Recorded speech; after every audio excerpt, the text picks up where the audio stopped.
Sports Report's live coverage of the 2020 Rice Bowl. That's right.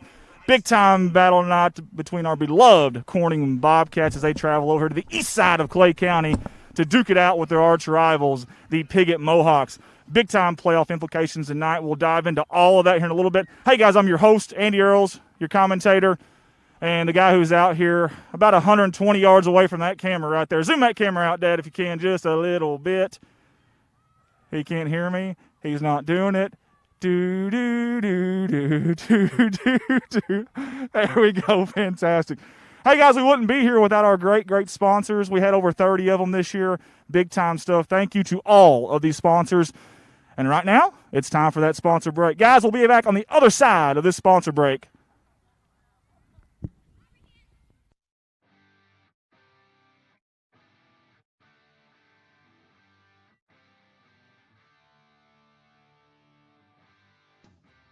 Corning Sports Report would like to take this time to thank Cotter Cox Seeds out of Noble, Arkansas.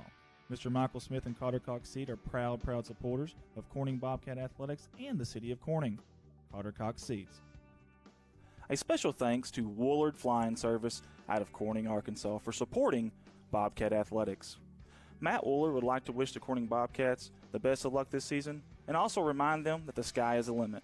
Woolard Flying Service, 870-857-3839. Wiedemann Farms, 561 County Road 131 in Corning, Arkansas. Wiedemann Farms has been serving the Corning community since 1978. Larry and Mary Wiedemann are proud supporters of not only the city of Corning, but of Corning Bobcat Athletics. Wiedemann Farms, go Cats. Corning Sports Report would like to give a shout out to Watson Oil Company for their continued support of Corning Bobcat Athletics. Locally owned, locally operated. Kelly and Chad Watson would like to wish the Corning Bobcats the best of luck on the upcoming season. Watson Oil Company, 406 Southeast 1st Street, Corning, Arkansas, 870-857-0006. A special thanks to Solace Grain Bins and S&L Irrigation on their sponsorship. Whether it's grain bins, wells, pumps, underground pipe, or any service of that nature, Solace Grain Bins and S&L Irrigation will take care of you. Rhonda and Jerry Salas would like to wish the Bobcats the best of luck on the upcoming season. Red Taylor Ford, locally owned and operated by the Taylor family since 1977. Their company has been an integral part of the Corning community since their beginning, participating and or donating to basically every major community project to come before them. They have a top-notch service department with master certified technicians. Contact them for all of your automotive needs at 870-857-3516 or at www.redtaylorford.com. CSR would like to thank Parkview Restaurant of Corning, Arkansas for their sponsorship. Parkview offers breakfast, lunch, and supper, including daily plate lunches, and they have a deli with a variety of lunch meats and nightly specials. Amy and Danny and Jordan are big supporters of Corning Bobcat Athletics. Thank you to Parkview Restaurant. This is Mike Vinson, Certified Public Accountant. I've been a Bobcat fan for as long as I can remember, having worn the black and gold as a student years ago. Join me in supporting our students as they proudly represent our school and community. And come see me on 2nd Street in downtown Corning for all your tax and accounting needs. Go Bobcats. Keith and Rhonda Turner of K-Ron Farms would like to encourage the community to support the students of the Corning School District. Whether it is a sporting event or an academic accomplishment, these students are representing our school. We need to let them know how proud we are of them. Let's show our Bobcat pride. It's great to be a Bobcat. K-Ron Farms. The Corning Sports Report would like to give a special shout out to State Representative Joe Jett for sponsoring our endeavor. Mr. Joe Jett has always been active in the community, whether it's supporting the town of Corning or it's supporting Bobcat Athletics. This is a political ad paid for by State Representative Mr. Joe Jett. Corning Sports Report would like to say thank you to Jerry and Linda Turner of J-Lynn Farms. Jerry and Linda are sponsoring us with a black and gold package this year, and they are proud supporters of Corning Bobcat Athletics. J-Lynn Farms. Corning Sports Report would like to give a special shout out to Jeremy and Amanda Wiedemann out of Corning, Arkansas. Extremely kind-hearted people who not only support the community, but they also support the Corning Bobcat Athletics. Jeremy and Amanda Wiedemann. CSR would like to give a special shout out to Heritage Ag out of Hoxie, Arkansas. serving Arkansas farmers since 1966, leading the farm equipment industry into the 21st century. Call Brody Morrow, salesman, at 870-886-6663 or 870-809-1822, Heritage Agriculture of Arkansas. First National Bank takes the banking experience and customizes it to fit you. Whether it's supporting your Corning Bobcats or saving you time by eliminating trips to the bank, First National Bank puts you first, always. Member FDIC and equal housing lender, First National Bank. Your local Farm Bureau insurance company introducing Ag Promise, an exceptional policy that protects everything farmers rely on. Ag Promise is a competitively priced, easy to understand, and tailored to meet your specific needs. That's Farm Bureau's commitment to you, and they have a team of local agents and adjusters ready to back it up. Give them a call today to protect your agribusiness. It's not complicated, it's a promise. Ag Promise, 870-857-6788.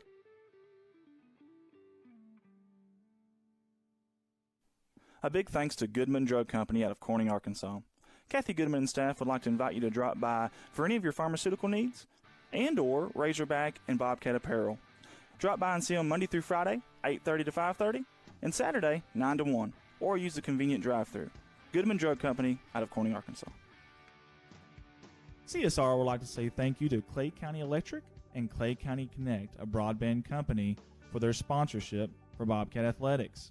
To see if you're eligible for Clay County Connect, a broadband company, contact them Monday through Friday, 8 a.m. to 5 p.m. at 870-202-1990. Clay County Electric and Clay County Connect.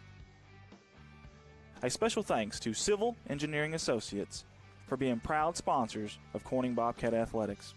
2 locations, one in Jonesboro, one in Poplar Bluff.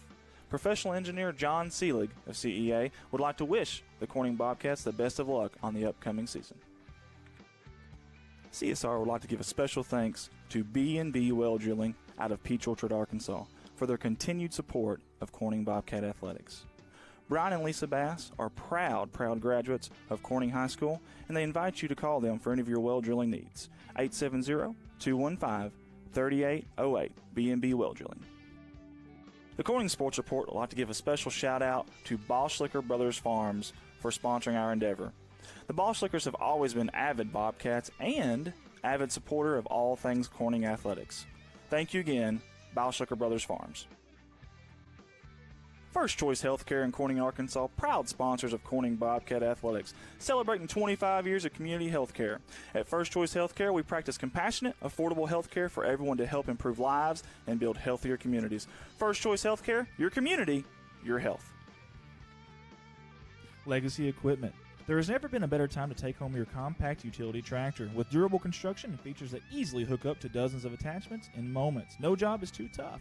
Plus, with no down payment and major price cut, the savings have never been better. Models as low as $138 a month, including quick hitch and loader. Stop by any of the Legacy Equipment's 7 convenient locations to take advantage of limited time savings. See dealer for details. Offer ends October 30th, 2020. Legacy Equipment. Corning Sports Report would like to say thank you to Mike Townsend Farms, LLC, out of Corning, Arkansas. Mike Townsend hauls gravel, dirt, topsoil, grain, and heavy equipment. Mike Townsend Farms, LLC. A big thank you to Big Iron Auctions. Jason Horner with Big Iron Auctions can help you with all of your farm retirement, estate, and equipment sales. Big Iron Auctions is one of the industry's fastest growing online auction companies that have nearly 9,000 items on their September auctions alone. Big Iron Auctions. This advertising slot is in honor of Bobcat coaching legend Dutch Noe. Dutch Noe spent 7 seasons at the helm of Bobcat football. He was 55, 17-2 overall, with an undefeated season in 1973 and 3 district championships, 1970, 1973, and 1975, in honor of Coach Dutch Noe. A big thank you to Kerry Russum Qureshi and Qureshi Law Firm and Wealth Management for their sponsorship. Lower taxes, greater wealth, lasting legacy. Qureshi Law Firm and Wealth Management. Corning Sports Report would like to give a thank you to Wendy Cole and Cole Farms. Everybody at Cole Farms wants to wish the Bobcats the best of luck on the upcoming season. Cole Farms. A big thank you to 3 Little Monkeys and Hair by Danielle for sponsoring the Black and Gold package this year with Bobcat Athletics. Located in downtown Corning, Arkansas on 2nd Street, right by the Hop Alley Gazebo, Three Little Monkeys, and Hair by Danielle. Corning Sports Report would like to take this moment to say thank you to the fine folks at Nutrien Ag Solutions. Mr. James Varvel and everyone at Nutrien Ag are proud supporters of the Bobcats and want to wish the Bobcats the best of luck on all the sporting events this year. Nutrien Ag Solutions. We'd like to take this time to say thank you to Debbie and Bud Hill of Corning, Arkansas. Debbie Rose Hill Massage and CBD Products have been a proud sponsor of Corning Athletics and the city of Corning for a very long time. Thank you, Debbie Rose Hill Massage and CBD Products. Corning Sports Report would like to give a special shout out to Zack Brown Farms for their sponsorship. Zack Brown Farms has always been active in the community of Corning and also Bobcat Athletics. Zack Brown, being a former Bobcat himself, wants to wish the Bobcats nothing but the best of luck on this season. Zack Brown Farms, on the road to success.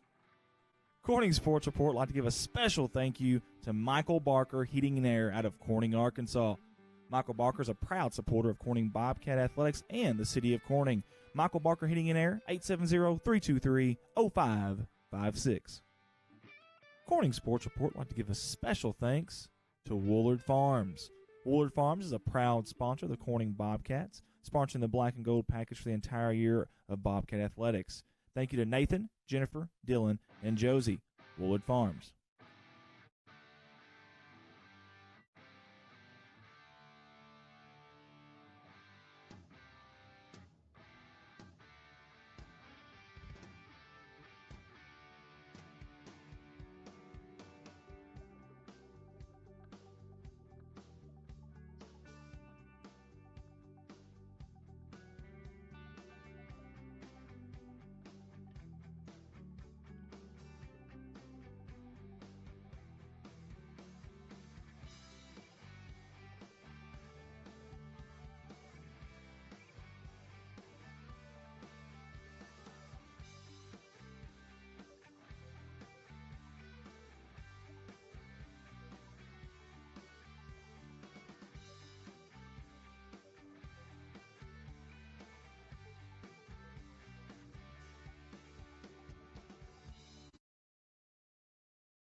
And we're back here live on the east side of Clay County for this Conference 3A3 battle, a clash of Clay County, if you will, the 82nd edition of the Rumble and Rice Country, the 2020 Rice Bowl.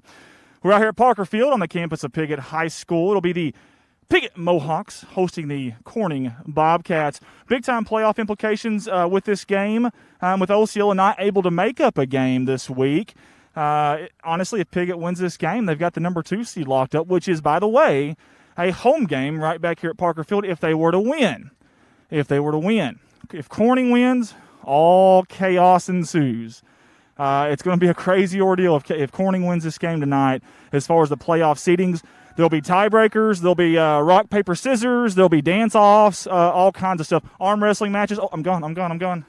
And I'm back. See how that happened? Just like that.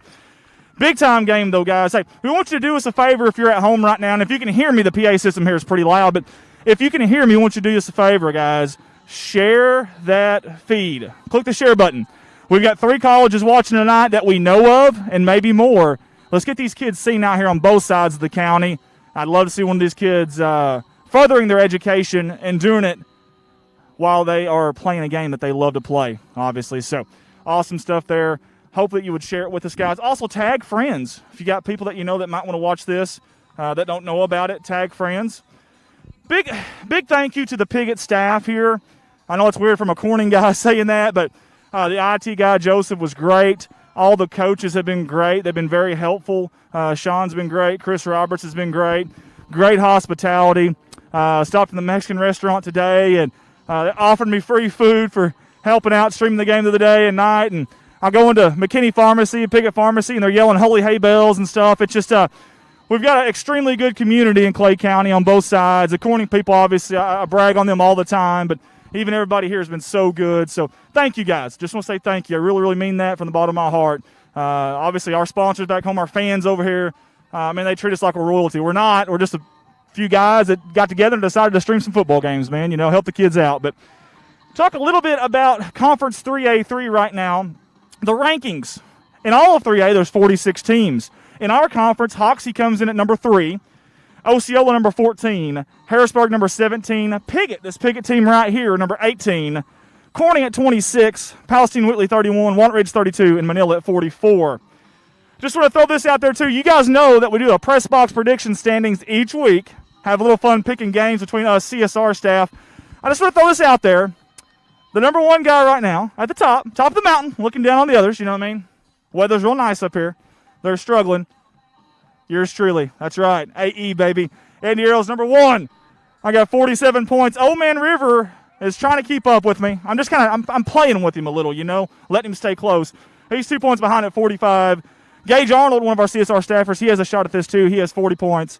And then back in the rear, JR, the defending champion, and Adam Big Country, Mountain Man, Valance. We got all kinds of nicknames for him, by the way. By the way, he's up on a skylift. Can we get a camera on him, guys? Is that okay? You guys up there in the booth, if you can hear me, can we get a camera on Adam Valance over there? Let's get a camera just to see how high he is in the sky right now. It's unreal. Yeah, one of you guys get him on there. That's Mountain Man. He's got a big old advertising on the middle of his shirt there too, that says CSR. And I tell you what, we may start selling advertisements on him as big as that chest is. So I've also been told that if we win tonight, he will take that shirt off and he will helicopter it around, and we will get that on camera. I guarantee it. Guys, again, tell us where you're tuning in from, where you're watching tonight's stream from. I'm going to go back on some social media engagement real quick before I jump back to the conference stuff here. I want to make sure we get some. I want to get some of you guys. In here if I can on these social media comments. We got Joseph Morgan. Joseph Morgan said, Gosnell Pirates are in 4A playoffs this year. Okay, very good. Sharon Clemens is watching with us. Angie Potts says, go Piggott. Debbie Rose Smith Hill sharing now. Beverly Barnes. Kiefer says, go Bobcats. Sorry, guys, there y'all can hear them. Chris Campbell says, go Bobcats. Melissa Cochran, Wallums, let's go Bobcats. 8 is great. Hang on, guys, I'm going to tell our cameraman something. That is false. That is false, Adam. He's got a battery pack, a different animal. We got another one up top there that he can switch out with if need be. All right, guys, back to you here if we can. We're also waiting on the arrival of the great Kanan Sandy and his family, the ESPN Hall of Fame fan for the Arkansas Razorbacks is Mary Martin's on with us. Josie Woolard. Rhonda Salas is watching from home. Lonnie Jordan says, let's go Bobcats from Florida, the Sunshine State. There we go. Very nice. 3 flags over Pollard says Randy Lowe. John Forrest is watching from Sykeston, Missouri. Thank you guys for tuning in. All right, guys. So conference standings and playoff procedures, it's a little different this year, just to tell you the truth, okay? It's a little bit different. So this year we have our normal 5 that are going to go. Okay, the top 5 seeds. And both these teams, by the way, are going to go. No matter what happens here tonight, both these teams will go. The top 2 seeds get to host, and Hoxie is going to be the 1 seed. But the top 2 seeds get to host a game, a home playoff game. Then after that, it gets kind of crazy, to be honest with you. 3 through 5 could be playing anybody from Rising to Jessieville to Center Point to Dollarway. Several opportunities, and even McGee might be in that there too. So there's no telling who the 3 through 5 seeds will get. So much COVID has happened and things of that nature. So a lot going on there for the playoff season. You see our Bobcats run past the camera here, and the crowd over there is giving them some cheers there. Love to see that. I know Coach Treadway talking to him this week. They've had a really good week of practice. We're excited to hear that, obviously. We want to stop a high-powered Piggott offense tonight, but I believe this defense is ready, and I believe in these guys. Should be a dandy of a game. But back to the playoffs. If you don't make the playoffs, you can still opt in. My understanding is that opt-in time is tomorrow. And tomorrow, if you're a team that isn't in the playoffs, let's just give you an example here in 3-3A, Manila, Walnut Ridge, teams like that. If they were to opt in, they're going to play a play-in game next week, and they'll play them essentially against 5 seeds. So if Corning was to lose tonight, they'll be a 5 seed. So it's very possible Corning if they were to lose tonight, would be hosting a playoff game next week, essentially a play-in game against a non-playoff team. It's really weird, I know, but because of the COVID-19, the global pandemic, weird year, the AAA, they implemented that at the beginning, and I think it's one of those things that they may be wishing now they hadn't done that, just to be honest with you. So, but it is what it is. So it'll be really interesting come Saturday for the AAA and everything that they've got to do to get this thing right. So, all right, guys. So, keys to the game tonight. Let them go by there. Keys to the game tonight for the Corning Bobcats, in my mind, is the Corning defense. They've got to limit the big plays from Piggott tonight. If they want to have a shot, they can't do like Harrisburg in that second half on Monday night and give up those 2 huge passes. Man, those are just dream breakers, man. Just dream shatterers is what they were. So they can't do that. They got to keep make Piggott earn that thing all the way down. Make them do an 8, 10, 12, 14-play drive. Make them make a mistake somewhere there and get that stop. You got to win the turnover battle. That's every week. It doesn't matter. In this style of offense that we have, you've got to win the turnover battle. Have to do that. So, also, don't beat yourself. Untimely penalties. You know, on first down, when you get a 7-yard run, but there's a holding call, and then you're behind the chains. And that's tough for these guys, man. You know, the passing game has come along. Even had a season-high 150 passing yards just a couple weeks ago. But, man, this is a run-first team. They've got to get that run game going.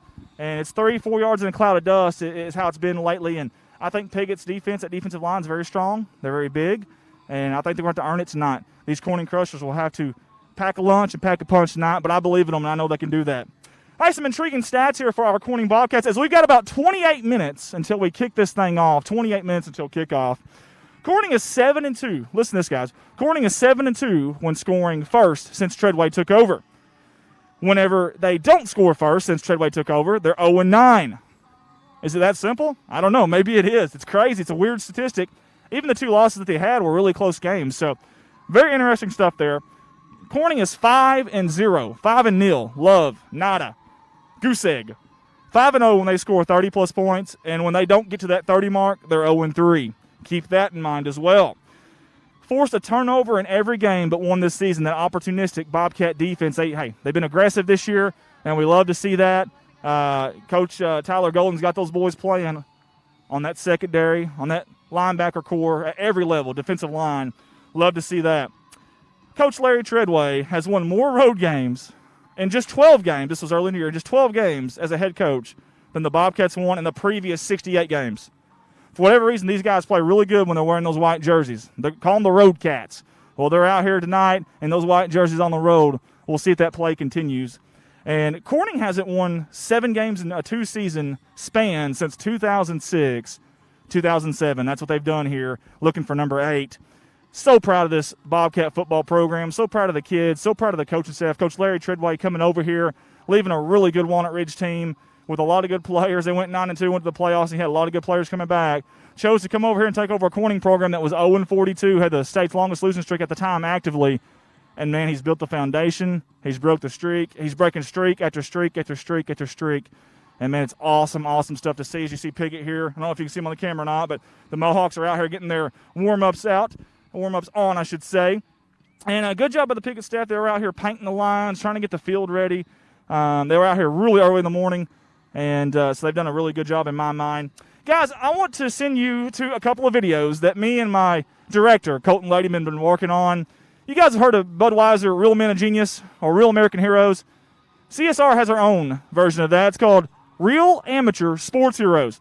Colton Ladyman did all the music because we don't want to get copyrighted. And I did the script, and it's a thing of beauty in my humble opinion, my personal humble opinion, guys. Corning Sports Reports, Real Amateur Sports Heroes. CSR presents Real Amateur Sports Heroes. Today we salute you, Mr. 4th down and 17 overly confident offensive coordinator. You take an obvious punting situation and turn it to a baby mama drama test result episode of Jerry Springer. Sure, every analytical chart says not to go for it here, but this school didn't hire a math teacher. They hired a borderline or reckless gambling wizard. What's cooler than a triple reverse halfback pass to an ineligible tight end? your sun visor you wear with stiff gelled hair sticking out like monkey grass. That's what. Really think we can make it. You defy the odds while also defying every sense of logic and common sense known to man. And for that, this stream is for you, wild man. Mr. 4-17 over the Conference Offensive Coordinator. Sports Report, Corning, Arkansas.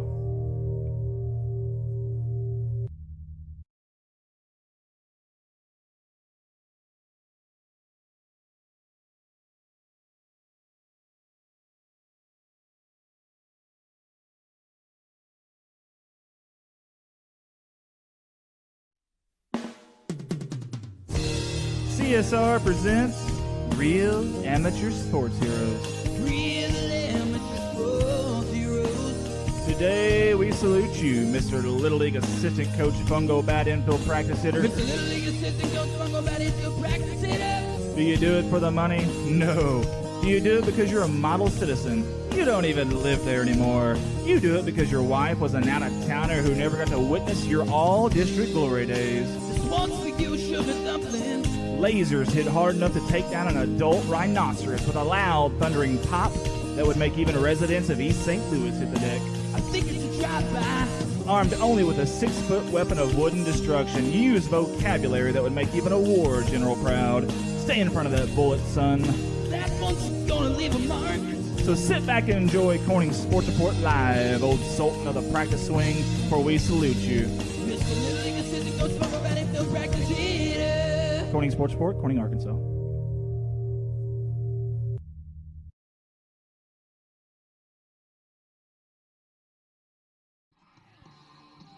How did you guys like that? CSR, Real Amateur Sports Heroes. That's some fun stuff, man. Hey, we got to make another one of those, by the way. We owe you another one, so we'll work on that. Maybe we can do really annoying announcer guy, maybe. That'd be a good one, yeah. I mean, I'm not thinking of anybody in particular, but, you know, maybe, you know. Guys, hey, I just want to let y'all know we are down to 3. Count them. 1, 2, 3. 3 slots left for the hardwood package, which is the basketball sponsorship for CSR. We're going to do every home game if we can. So if you guys want to be seen, you want to be heard, or you want to help out a good cause, get with me, Andy Earls, or go into our CSR Facebook page. Message us, call us. My number's on there. We need 3 more. We just got 2 of them here recently, and got another one. I think it's kind of halfway on board. We'll see. So there may only be 2 left. But holler at us. The first basketball game is actually Tuesday, is what I was told. I know the first home game, I think, is against Riverside. I heard there's some quarantine problems and COVID issues down there, so I don't know how that's going to work yet. And listen, something else about that. I want to say something. I'm gonna get it out there, okay? And it may not be popular, but listen, I'm going to get it out there. Whenever these numbers for basketball come out, and I don't know what they are, but whenever they do come out, let's just take it for a grain of salt.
You will see them get up there under center every once in a while. They like to spread you out, though. And I tell you what, very balanced offensive attack. They can run the football. They'll spread you out the run. They'll spread out the pass, too.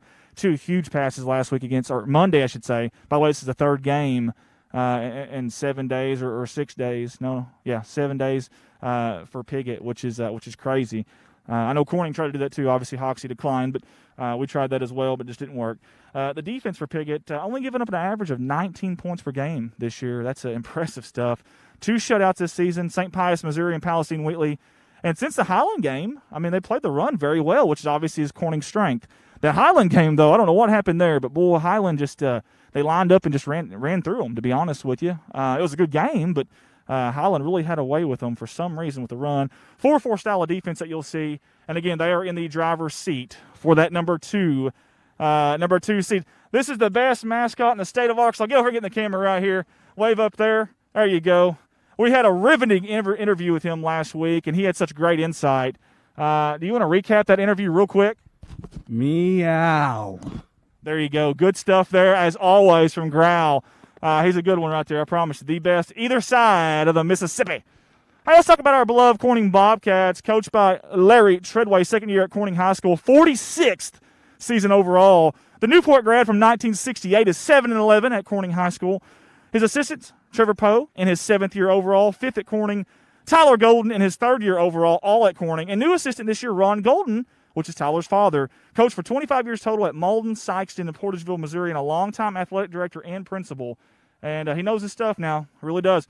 Corning comes in here 5-3 overall, 3-2 in conference. They lost last week versus Harrisburg, 33-14. A couple big plays. Could have been a different animal, though. 6-point underdog tonight. 31 went through the summer workouts. It's a big deal. Again, bucked a lot of trends and streaks towards this past 2 years. Ranked number 26 out of 46 in Hootens. Offense is averaging 30 points a game. 30 points a game. That's awesome stuff. Over 2,000 rushing yards in 8 games. That's an average of 270 on the ground, and I think they'll need that again tonight. 68% of their offensive drives have gone into the opponent's 30-yard line. Big-time stuff for the Bobcats. 50 more points scored in 8 games this season than all of last year. The offense have come a long way in this new system. This is the first year in the Flexbone. Passing game coming along as well. Season high, 150 yards passing versus Walnut Ridge just a few weeks ago. And they've thrown for a touchdown in each of the last 6 games. That's very important. We'll see if they can continue that streak here tonight as they're coming out as we speak.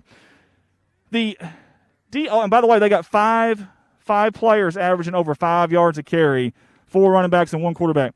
Defense returned $6, only giving up 21 points per game. Shut out the Yellville Summit Panthers. Only allowed 11 yards passing versus Salem. 0 yards passing versus Walnut Ridge. I hope you guys can still hear me here. 0 yards passing versus Walnut Ridge. And less than 100 yards of total offense against Palestine Wheatley. They forced 15 turnovers in 8 games. 15 turnovers in 8 games. Bobcat crowd is getting up right now. They're getting loud. Love to hear that. And that's nearly double. Those turnovers, that's nearly double the turnovers from last year and 2018, both seasons. Opponent drives that start at their own 35 or back. Okay, keep this in mind. So when the opponent starts at their own 35 or further back, okay, this defense has only gave up 2 touchdowns all season long.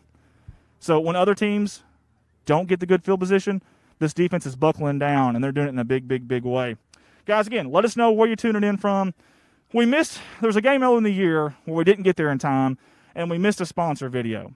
So if Colton can get the sponsor video ready again, we got 17 minutes until we kick this thing off. Let's go ahead and get that sponsor video made up. Let's take it out to our sponsor video, guys. 17 minutes until we kick it off here. Biggest game of the season, the 2020 Rice Bowl. All-time series record, 39-3. Guys, we'll be right back after these words from our sponsors.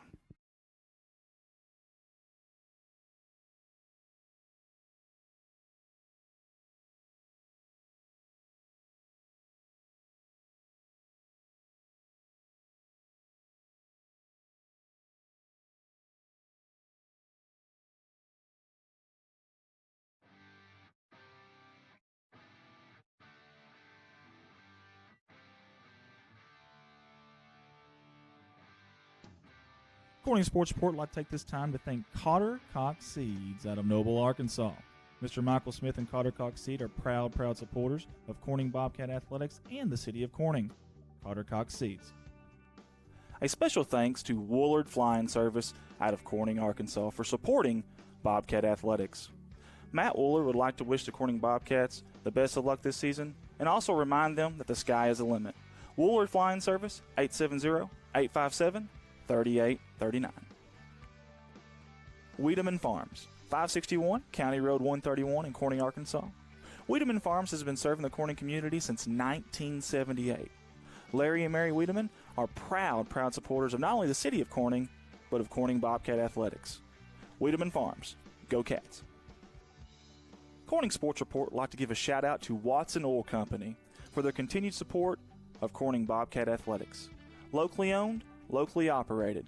Kelly and Chad Watson would like to wish the Corning Bobcats the best of luck on the upcoming season.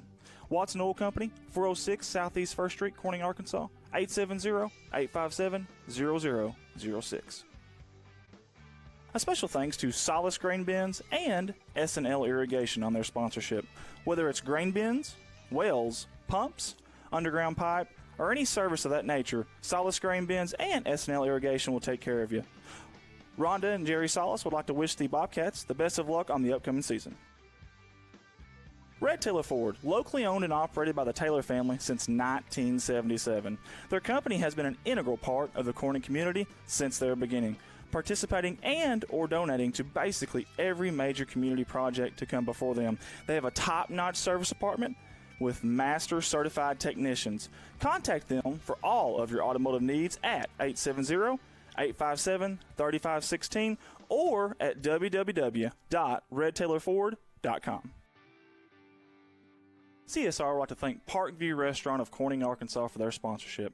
Parkview offers breakfast, lunch, and supper, including daily plate lunches, and they have a deli with a variety of lunch meats and nightly specials.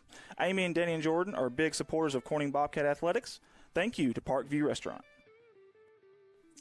This is Mike Vinson, Certified Public Accountant. I've been a Bobcat fan for as long as I can remember, having worn the black and gold as a student years ago. Join me in supporting our students as they proudly represent our school and community. And come see me on 2nd Street in downtown Corning for all your tax and accounting needs. Go Bobcats. Keith and Rhonda Turner of Nutrien Farms would like to encourage the community to support the students of the Corning School District. Whether it is a sporting event or an academic accomplishment, these students are representing our school. We need to let them know how proud we are of them. Let's show our Bobcat pride. It's great to be a Bobcat. Nutrien Farms. The Corning Sports Report would like to give a special shout out to State Representative Joe Jett for sponsoring our endeavor. Mr. Joe Jett has always been active in the community, whether it's supporting the town of Corning or it's supporting Bobcat Athletics. This is a political ad paid for by State Representative Mr. Joe Jett. Corning Sports Report would like to say thank you to Jerry and Linda Turner of J-Lynn Farms. Jerry and Linda are sponsoring us with a black and gold package this year, and they are proud supporters of Corning Bobcat Athletics. J-Lynn Farms. Corning Sports Report would like to give a special shout out to Jeremy and Amanda Wiedemann out of Corning, Arkansas. Extremely kind-hearted people who not only support the community, but they also support the Corning Bobcat Athletics. Jeremy and Amanda Wiedemann. CSR would like to give a special shout out to Heritage Ag out of Hoxie, Arkansas. Serving Arkansas farmers since 1966, leading the farm equipment industry into the 21st century. Call Brody Morrow, salesman, at 870-886-6663 or 870-809-1822, Heritage Agriculture of Arkansas. First National Bank takes the banking experience and customizes it to fit you. Whether it's supporting your Corning Bobcats or saving you time by eliminating trips to the bank, First National Bank puts you first, always. Member FDIC and equal housing lender, First National Bank. Your local Farm Bureau insurance company introducing Ag Promise, an exceptional policy that protects everything farmers rely on. Ag Promise is a competitively priced, easy to understand, and tailored to meet your specific needs. That's Farm Bureau's commitment to you, and they have a team of local agents and adjusters ready to back it up. Give them a call today to protect your agribusiness. It's not complicated. It's a promise. Ag Promise. 870-857-6788.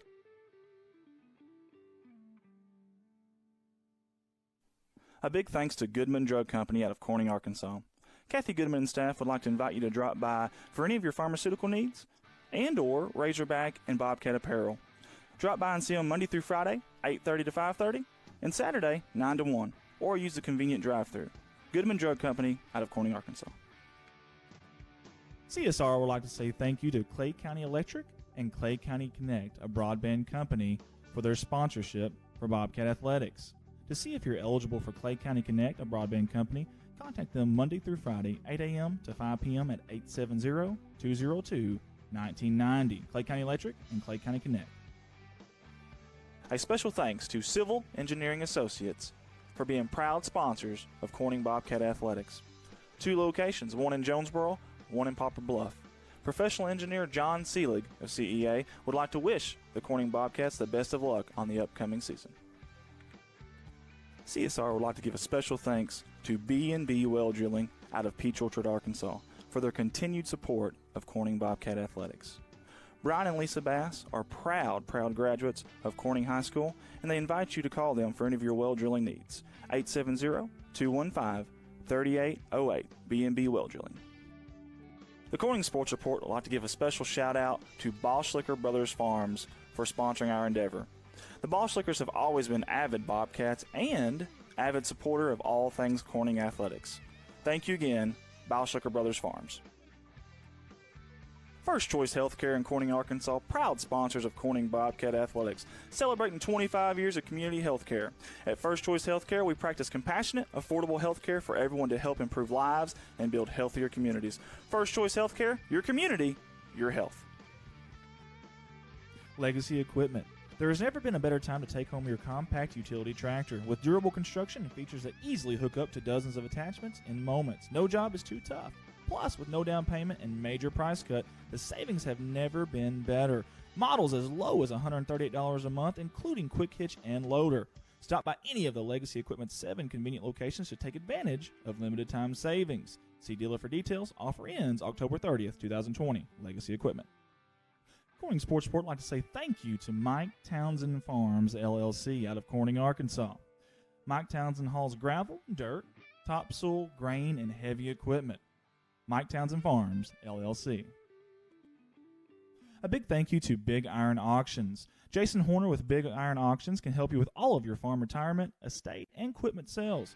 Big Iron Auctions is one of the industry's fastest growing online auction companies that have nearly 9,000 items on their September auctions alone. Big Iron Auctions. This advertising slot is in honor of Bobcat coaching legend Dutch Noe. Dutch Noe spent 7 seasons at the helm of Bobcat football. He was 55, 17-2 overall, with an undefeated season in 1973 and 3 district championships, 1970, 1973, and 1975, in honor of Coach Dutch Noe. A big thank you to Kerry Russum Qureshi and Qureshi Law Firm and Wealth Management for their sponsorship. Lower taxes, greater wealth, lasting legacy. Qureshi Law Firm and Wealth Management. Corning Sports Report would like to give a thank you to Wendy Cole and Cole Farms. Everybody at Cole Farms wants to wish the Bobcats the best of luck on the upcoming season. Cole Farms. A big thank you to Three Little Monkeys and Here by Danielle for sponsoring the Black and Gold package this year with Bobcat Athletics. Located in downtown Corning, Arkansas on 2nd Street, right by the Hop Alley Gazebo, Three Little Monkeys and Here by Danielle. Corning Sports Report would like to take this moment to say thank you to the fine folks at Nutrien Ag Solutions. Mr. James Varvel and everyone at Nutrien Ag are proud supporters of the Bobcats and want to wish the Bobcats the best of luck on all the sporting events this year. Nutrien Ag Solutions. I'd like to take this time to say thank you to Debbie and Bud Hill of Corning, Arkansas. Debbie Rose Hill Massage and CBD Products have been a proud sponsor of Corning Athletics and the city of Corning for a very long time. Thank you, Debbie Rose Hill Massage and CBD Products. Corning Sports Report would like to give a special shout out to Zack Brown Farms for their sponsorship. Zack Brown Farms has always been active in the community of Corning and also Bobcat Athletics. Zack Brown, being a former Bobcat himself, wants to wish the Bobcats nothing but the best of luck on this season. Zack Brown Farms, on the road to success.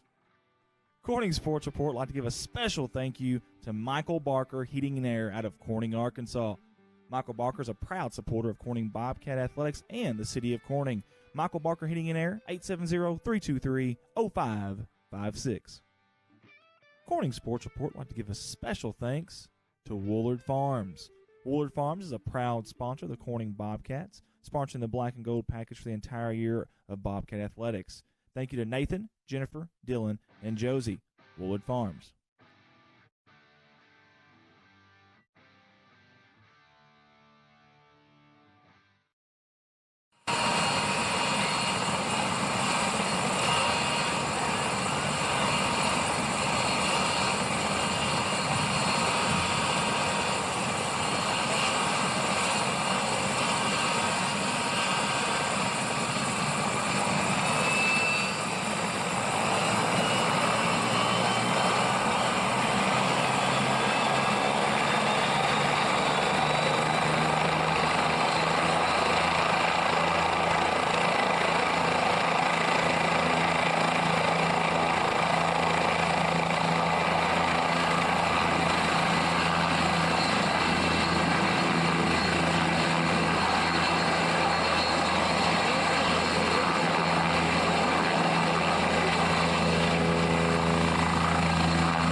Coach, if I could have your attention just for a moment, if you don't mind, would you rise? We think this will be a great time for us to go to the Lord in prayer.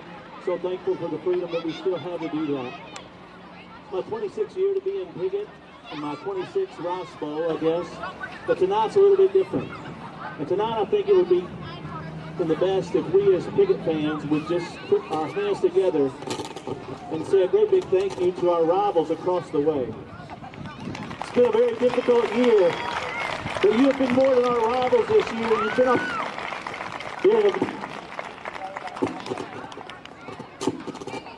you can hear me. And so I thank you for doing that. And I thank all of you for being with this football team this year and loving on this family. We're grateful for that. And I think that we've proven that during difficult times, we are all more than rivals. We are friends and we are family. And tonight, as we play this football game, may we be reminded that it is a football game. There are far greater things. But may they both do their best tonight. Let's pray. Our Heavenly Father, we bow in your presence tonight, thanking you for this beautiful day in which you've given us. We thank you for every one of these young men that are out on this football field. And Father, tonight we don't take for granted anything. May we enjoy the moment. May we take time to cheer on our team. And Father, may we also take time to remember those who have fallen and those who have gone before us. And Lord, tonight we pray especially for the families, both from Piggott, Corning, and other places. Lord, may tonight you just wrap your arms around them and love them and comfort them. And Lord, may you use us as fans and even rivals to cheer on the others and to help them through difficult times. Father, we're grateful tonight for this great country that we live in. May you bring peace and unity to this country in which we live in. And may you use people like Corning and Piggott and the surrounding towns to make that happen. Father, may you be with each young man. May you protect them tonight. Keep us all safe. May we see a great game. But most of all, we're thankful for your Son, Jesus, who was willing to give his life for each and every one of us. In his name we pray. Amen.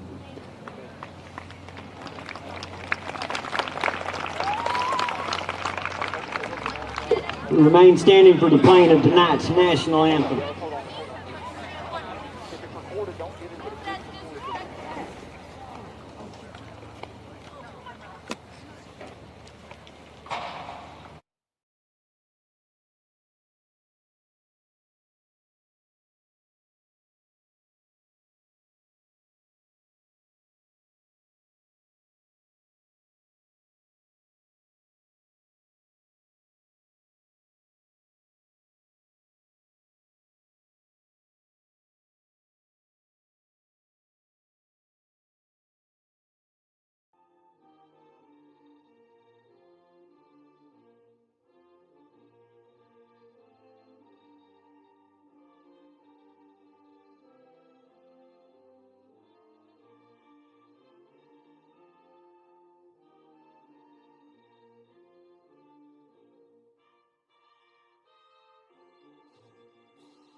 All right, guys, that was our national anthem here at Parker Field in Piggott, Arkansas, home of the Piggott Mohawks. Big, big game tonight.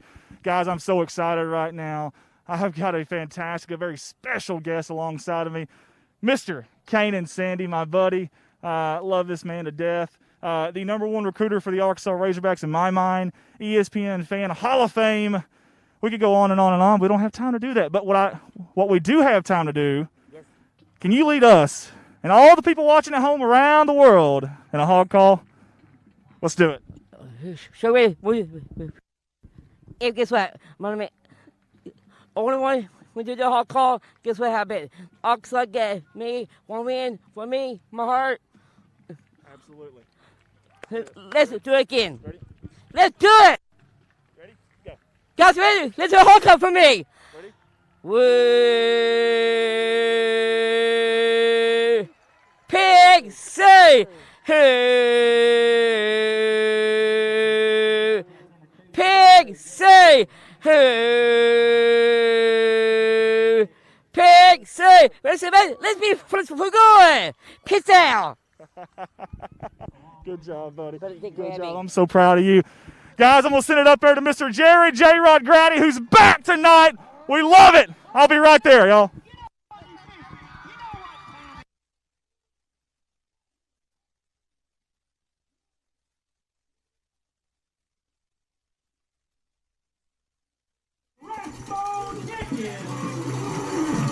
Here they come with the American flag, your 2020 Senior High Piggott Mohawk.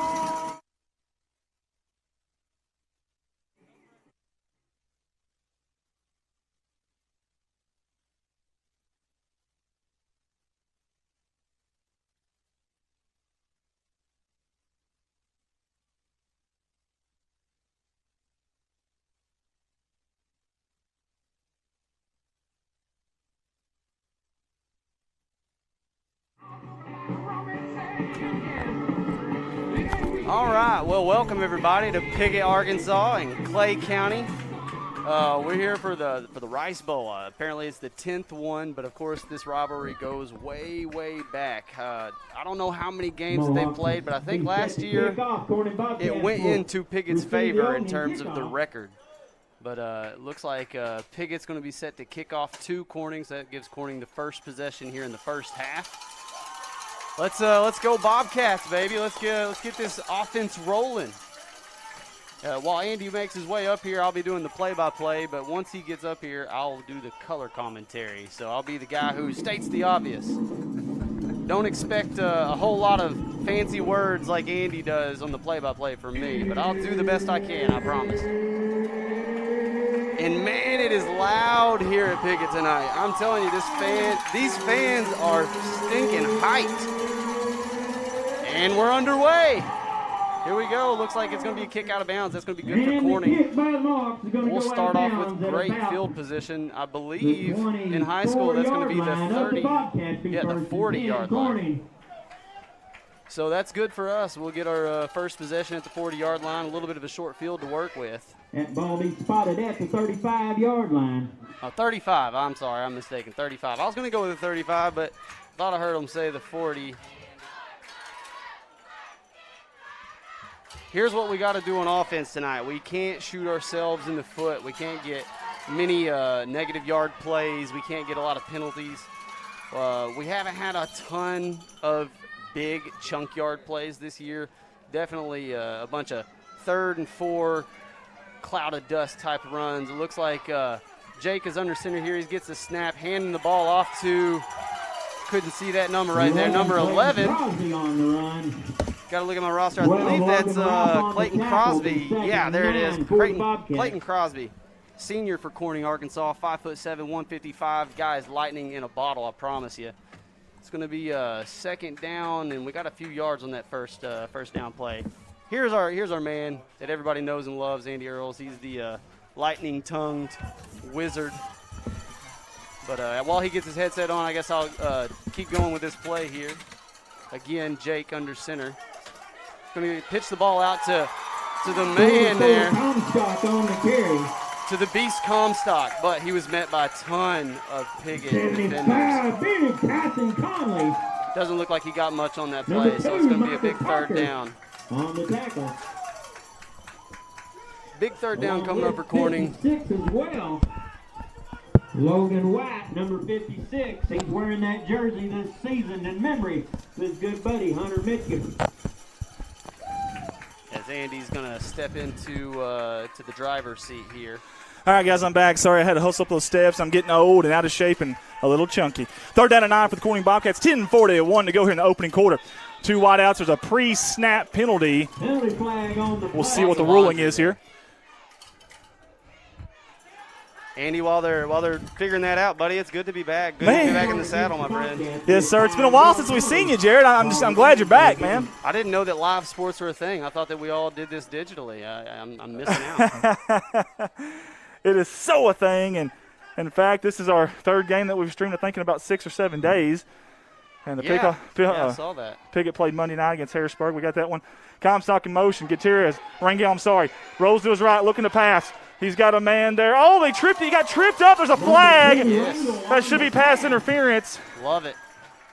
Boy, I love it when Jake rolls out like that. He's got a whip of an arm there. I mean, whenever he rolls, he's pretty deadly. You ain't kidding. He really does.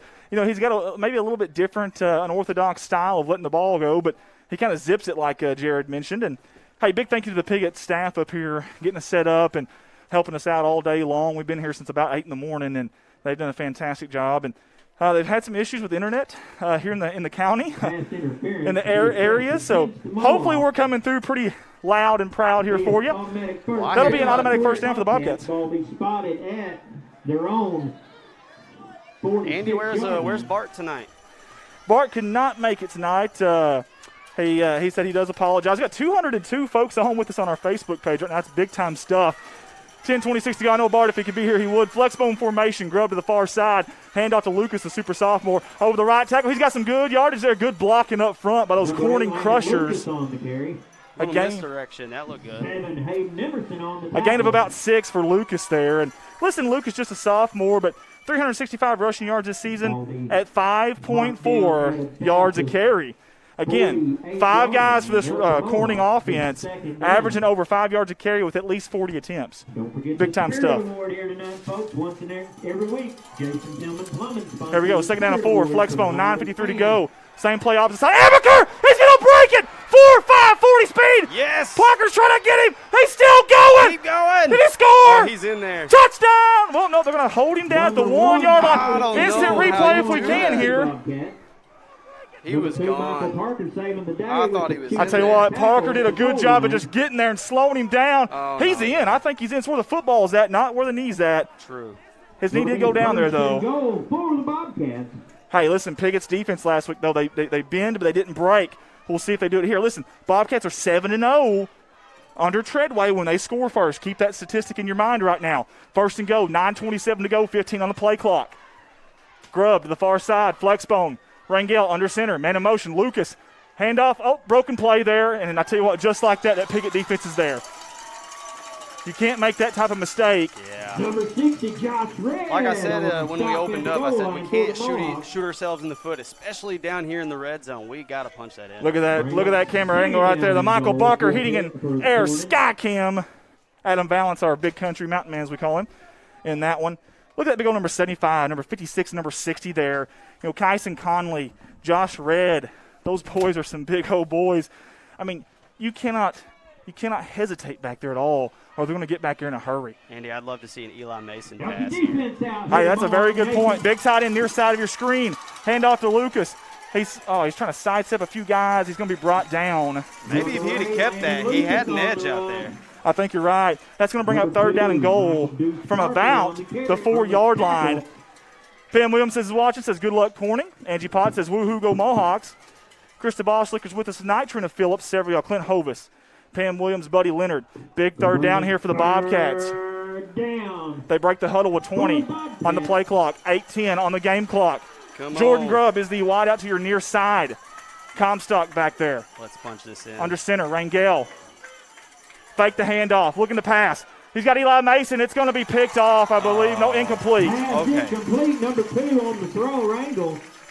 4th down and goal here for the Bobcats. Woo, that was close. 5, Ethan Ralph on the coverage. You ain't a kidding. As Pam Williams still on with us. Kelly Woolcup Brickley on with us.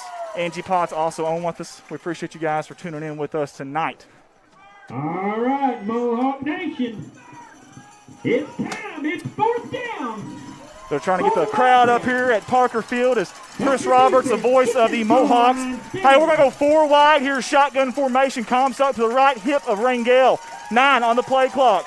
They snap it. Quarterback keeper. Rangel drops the football on the ground. He's going to throw it. Overthrown. Grum was open, but it was overthrown.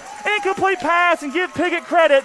They got the stop. Man, that play was there, too. He almost made something out of absolutely nothing. That was close.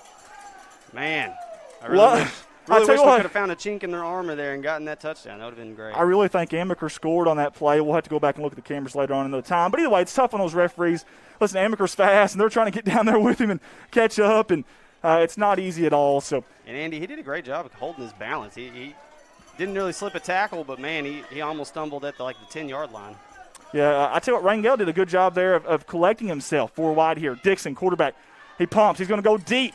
Good job by Swin out there. It's going to be caught one-handed. No, I think he dropped it. He dropped it. Holy hay bales, watch this, folks.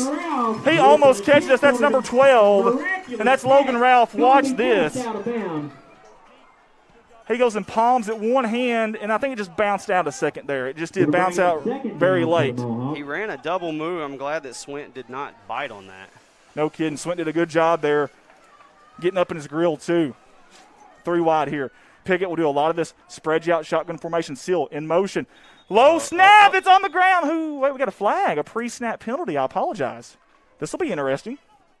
Yeah, wonder what the call's Illegal formation, maybe. I don't know. False start, be a penalty assessed against just a false start.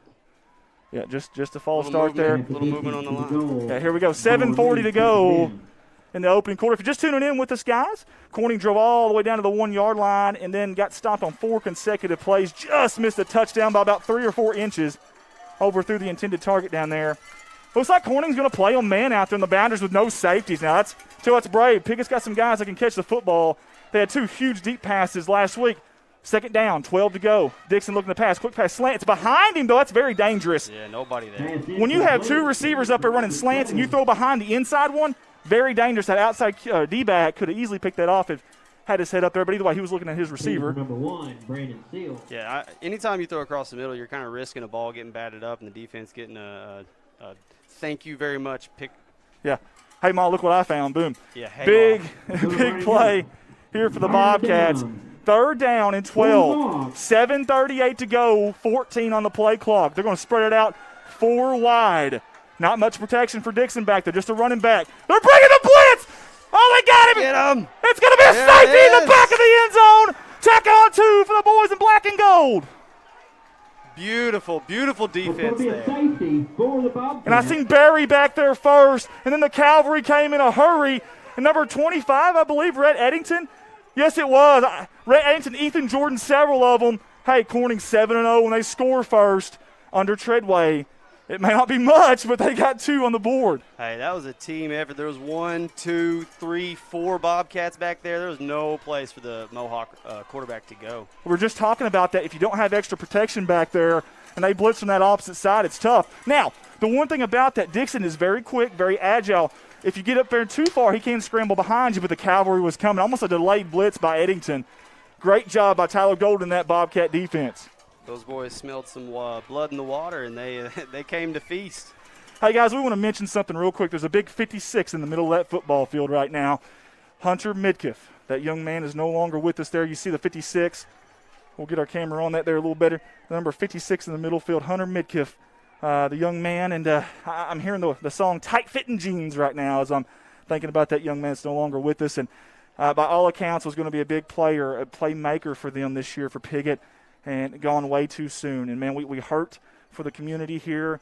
Man, we sympathize. I won't pretend to understand. I won't say that word, but I do sympathize for the Midkiffs, for Summer Green, for the entire community here. I know we've been there with some basketball players and stuff here recently, so we sure do hurt for them. There's the punt to Amaker. Oh, it's on the ground. Amaker's going to get it. Lucas thought about it. Reverse the Rangel. They got room. They got blockers. Down the sideline, good tackle by number 5, Ethan Ralph. Wow, do you think that they planned that, or do you think that was spontaneous? That was very interesting that if it was planned that Lucas was going to pick up the football because I think he was supposed to be your lead blocker there, and he was. Treadway. I mean, that's kind of a creative call there. I like it. We haven't shown that all year. Pulling out all the stops in the big game of the year. I like it. The Rice Bowl, baby. I love it. All-time series record, 39-3. How about that for a rivalry? We got a timeout here, and it looks like Coach Treadway is not happy over there. I'm not sure what the timeout there was needed for. If the play clock was going down, they had the wrong personnel. You see Coach Treadway over there as our big country mountain man over there, Adam Balance, is getting him. That's our hero cam there.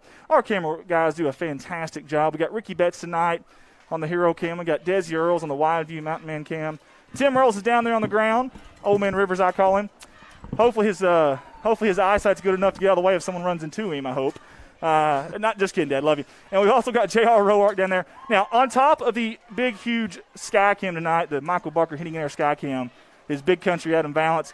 And he's got a big advertisement on the front of his shirt. We're going to start selling advertisements on Adam Balance's shirt if we can. And it's probably going to say whatever company you want. I don't know if we can get Adam on the camera or not. It's probably going to be tough. But we'll try real quick. Hang on with us here for just a second. Zoom out. Can we get him? There he is. Now zoom in on him there. There he is. Look at him. He's going to show it off. Boy, that's a lot of real estate. That's a lot of real advertising. We'd have to charge quite a bit for that kind of advertising dollars. You got to get one of those fancy dollars for that one. Good job by our cameraman, Ricky Betts. Under center's Amaker at quarterback now. Up the middle, Lucas, the sophomore. Good job. He's upended, though, in a hurry. Yeah, big hit. That was Seal, and I can't tell the other one there. He went for a little bit of a tumble there, a spin cycle, if you will. But positive yards. It's very interesting to see Amaker in at quarterback there. I didn't even catch that. Yeah. Rangel's coming in now, number 2, Jake Rangel. Very interesting there. I wonder if Jake was banged up a second on that kickoff return or what. Maybe there's just something different, showing him a different package there. Maybe he was confused that he got the ball in the pitch. Who knows? 6:53 to go here in the opening quarter. Hand off to Amaker, using his blockers very well. Outside, he's going to cut it up. Going. He's still fighting. Look at the fight for number 1 and White. Ethan Jordan's there to push him. They finally blow the whistle. I'm really shocked they didn't blow that a little bit sooner. Well, he was still making a little bit of progress. He was fighting. That's very true, but earlier in the year, it seems like as soon as they got kind of a stalemate almost, that they would just blow it really quick. And I don't know the rule in high school. I know in different levels, obviously, they let them keep going until the forward progress is over, but still very dangerous play, though. Maybe they watched the Arkansas-Auburn game, and they're not going to be very fast on an inadvertent whistle. Oh, Lord. Did you really have to bring up the Arkansas? I thought I was over it. I'm not. It'll never be over. If you ask Kanan Sandy down there, he's not over. I can tell you. Lucas in motion, 3rd down and 7. Big play, play action, but there's going to be a flag. Little movement on the line there on the right side. The little things that you cannot afford to do if you're Corning, or really either team right now, prior to the snap, false start. Now, I know we had the big play in the first possession, but, I mean, that's not really been our MO all year, has it? Well, they have actually done a pretty good job at getting the big chunk yardage, but, we're more of a 3 yards in the cloud of dust type of ordeal, but it is what it is. Landon Thomas says Arkansas won that game. I love it. Melanie Garrett says, way to go, Ethan. Well, Melanie, he's playing really, really good right now. Same play, Lucas in motion. We'll see if the play action happens. It does. He's in trouble. That's Jake Rangel. He scrambles far side, keeps the play alive, looking for somebody. He throws it over the middle. Tip deflected. Incomplete. Don't know if that was intended for Eli Mason or Grubb out there in the far boundary, but tough. A good job by Rangel making something happen there with his feet. And very interesting that they went ahead and showed the same plays. You see number 56 there. That's Logan White in honor of the fallen Hunter Midkiff. I love that. He's playing with a chip on his shoulder and a little bit of help from up above, and I think that's awesome. I really do. 4th and long for the Bobcats. Haven't been a whole lot of punts this year for Corning, but we're going to see one right here. It's going to be Gary Comstock back there. A whole new offensive line here. Brandon Seal back to return. Brandon Seal has 4.5 40 speed, by the way, the man back there returning. There's a snap. It's good. Comstock, end over end punt. Seal takes it about a 17-yard line. He passes one guy. Good job out there, number 13. That's Titus Haggard, 5'6", 130. Scrappy Doo at it again. He said, I got some speed too, Andy. Man. Run him down. Titus Tasmanian Devil. My goodness, Haggard. I love that. His daddy will be proud, I can promise you. Autumn Storms is watching with us. Teresa Martin, Kathy Poe. Mary Bronda Fields, I'm late, but here I am. Go Bobcats. I love it. And we've got several of you. Shayla Amaker says, Kamikaze. Kathy Poe, me too, Bob. Bob Smith, Heather, we are all one family. That is absolutely true. Let's go, Bobcat defense. Get on the ball. The ball's back there. It's on the ground. Who's got it? I think the Bobcats have it. Turnover, and Corning pounces on it. Get your replay here. Number 1, Amaker uses that speed from the outside end. Watch this. Over the head there of Dixon. Listen, nothing Dixon can do there, guys. Absolutely not. I mean, nothing he can do, but give Amaker credit for getting down there and diving into that thing. I think that's twice now that Piggott's had some issues with the center quarterback exchange. I know it's from the shotgun, but yeah. And they do, Jared, they do a little bit of under the center, but not a whole lot. We'll see if that changes here as the game goes on. First down and goal for the Bobcats. 5:41 on the game clock. Handoff, Comstock up the middle. He's tripped up in a hurry. Conley, I think, was there. Kyson Conley, number 75, big 75. Good job by him. You see those big old Corning crushers up there for Corning. Listen, we need them to have a dominant game, play one of their best if we're going to be able to win this one, because I'm telling you, Piggott has a really solid – you see those defensive tackles right there? 60, 75, 56, 41. Those guys are solid. They're built. Our boys are too, but it's going to be fun watching that battle in the trenches tonight. 15 on the play clock. Go ahead, Andy. Who do you think is who's bigger on the line there? You think Piggott's got the edge there? I think so on this one right here. I really do. 5 minutes to go in this football game. Hand off to Amaker. Oh, he fumbles the football. It's on the ground. Good job back there by number 21, I do believe. 21. Joe Carpenter. Carpenter's bringing the wood. He's a lumberjack out there. Number 21. Boy, I'll tell you, I want to see an Eli Mason kind of to the corner. Big Eli. You know, Eli goes 6'3", 240. He has good soft hands, too. I will say that as well. He's number 89 in white. You'll see him here pretty soon on your screen here in just a minute. Up at the very top. Now he's coming down. Nope, he's going to stay up at the top with Amaker. Actually, they're going to spread him out here. 89 to the far side, Amaker in the slot. Near side's Grubb. Shotgun formation. Comstock to the right hip of Rangel. Rangel looking to pass. He's going for big Eli. Back at the end zone. Almost had it. So close. My goodness. Good pass by Jake. Jake the Snake put it on the money here, it looked like, or at least pretty close. That was. Oh, so close. Oh, Eli wants that one back, I promise you. You know, we had a couple of those last week against Harrisburg that would have really changed the game, and I got to give Jake credit. He's doing such a good job. Now, when we started off the season, we were like 1 for 15 passing. Wow. And they have come such a long way. But, again, you got to convert there. What do you do here, Jared? 4th and goal. Hey, I'll be honest with you.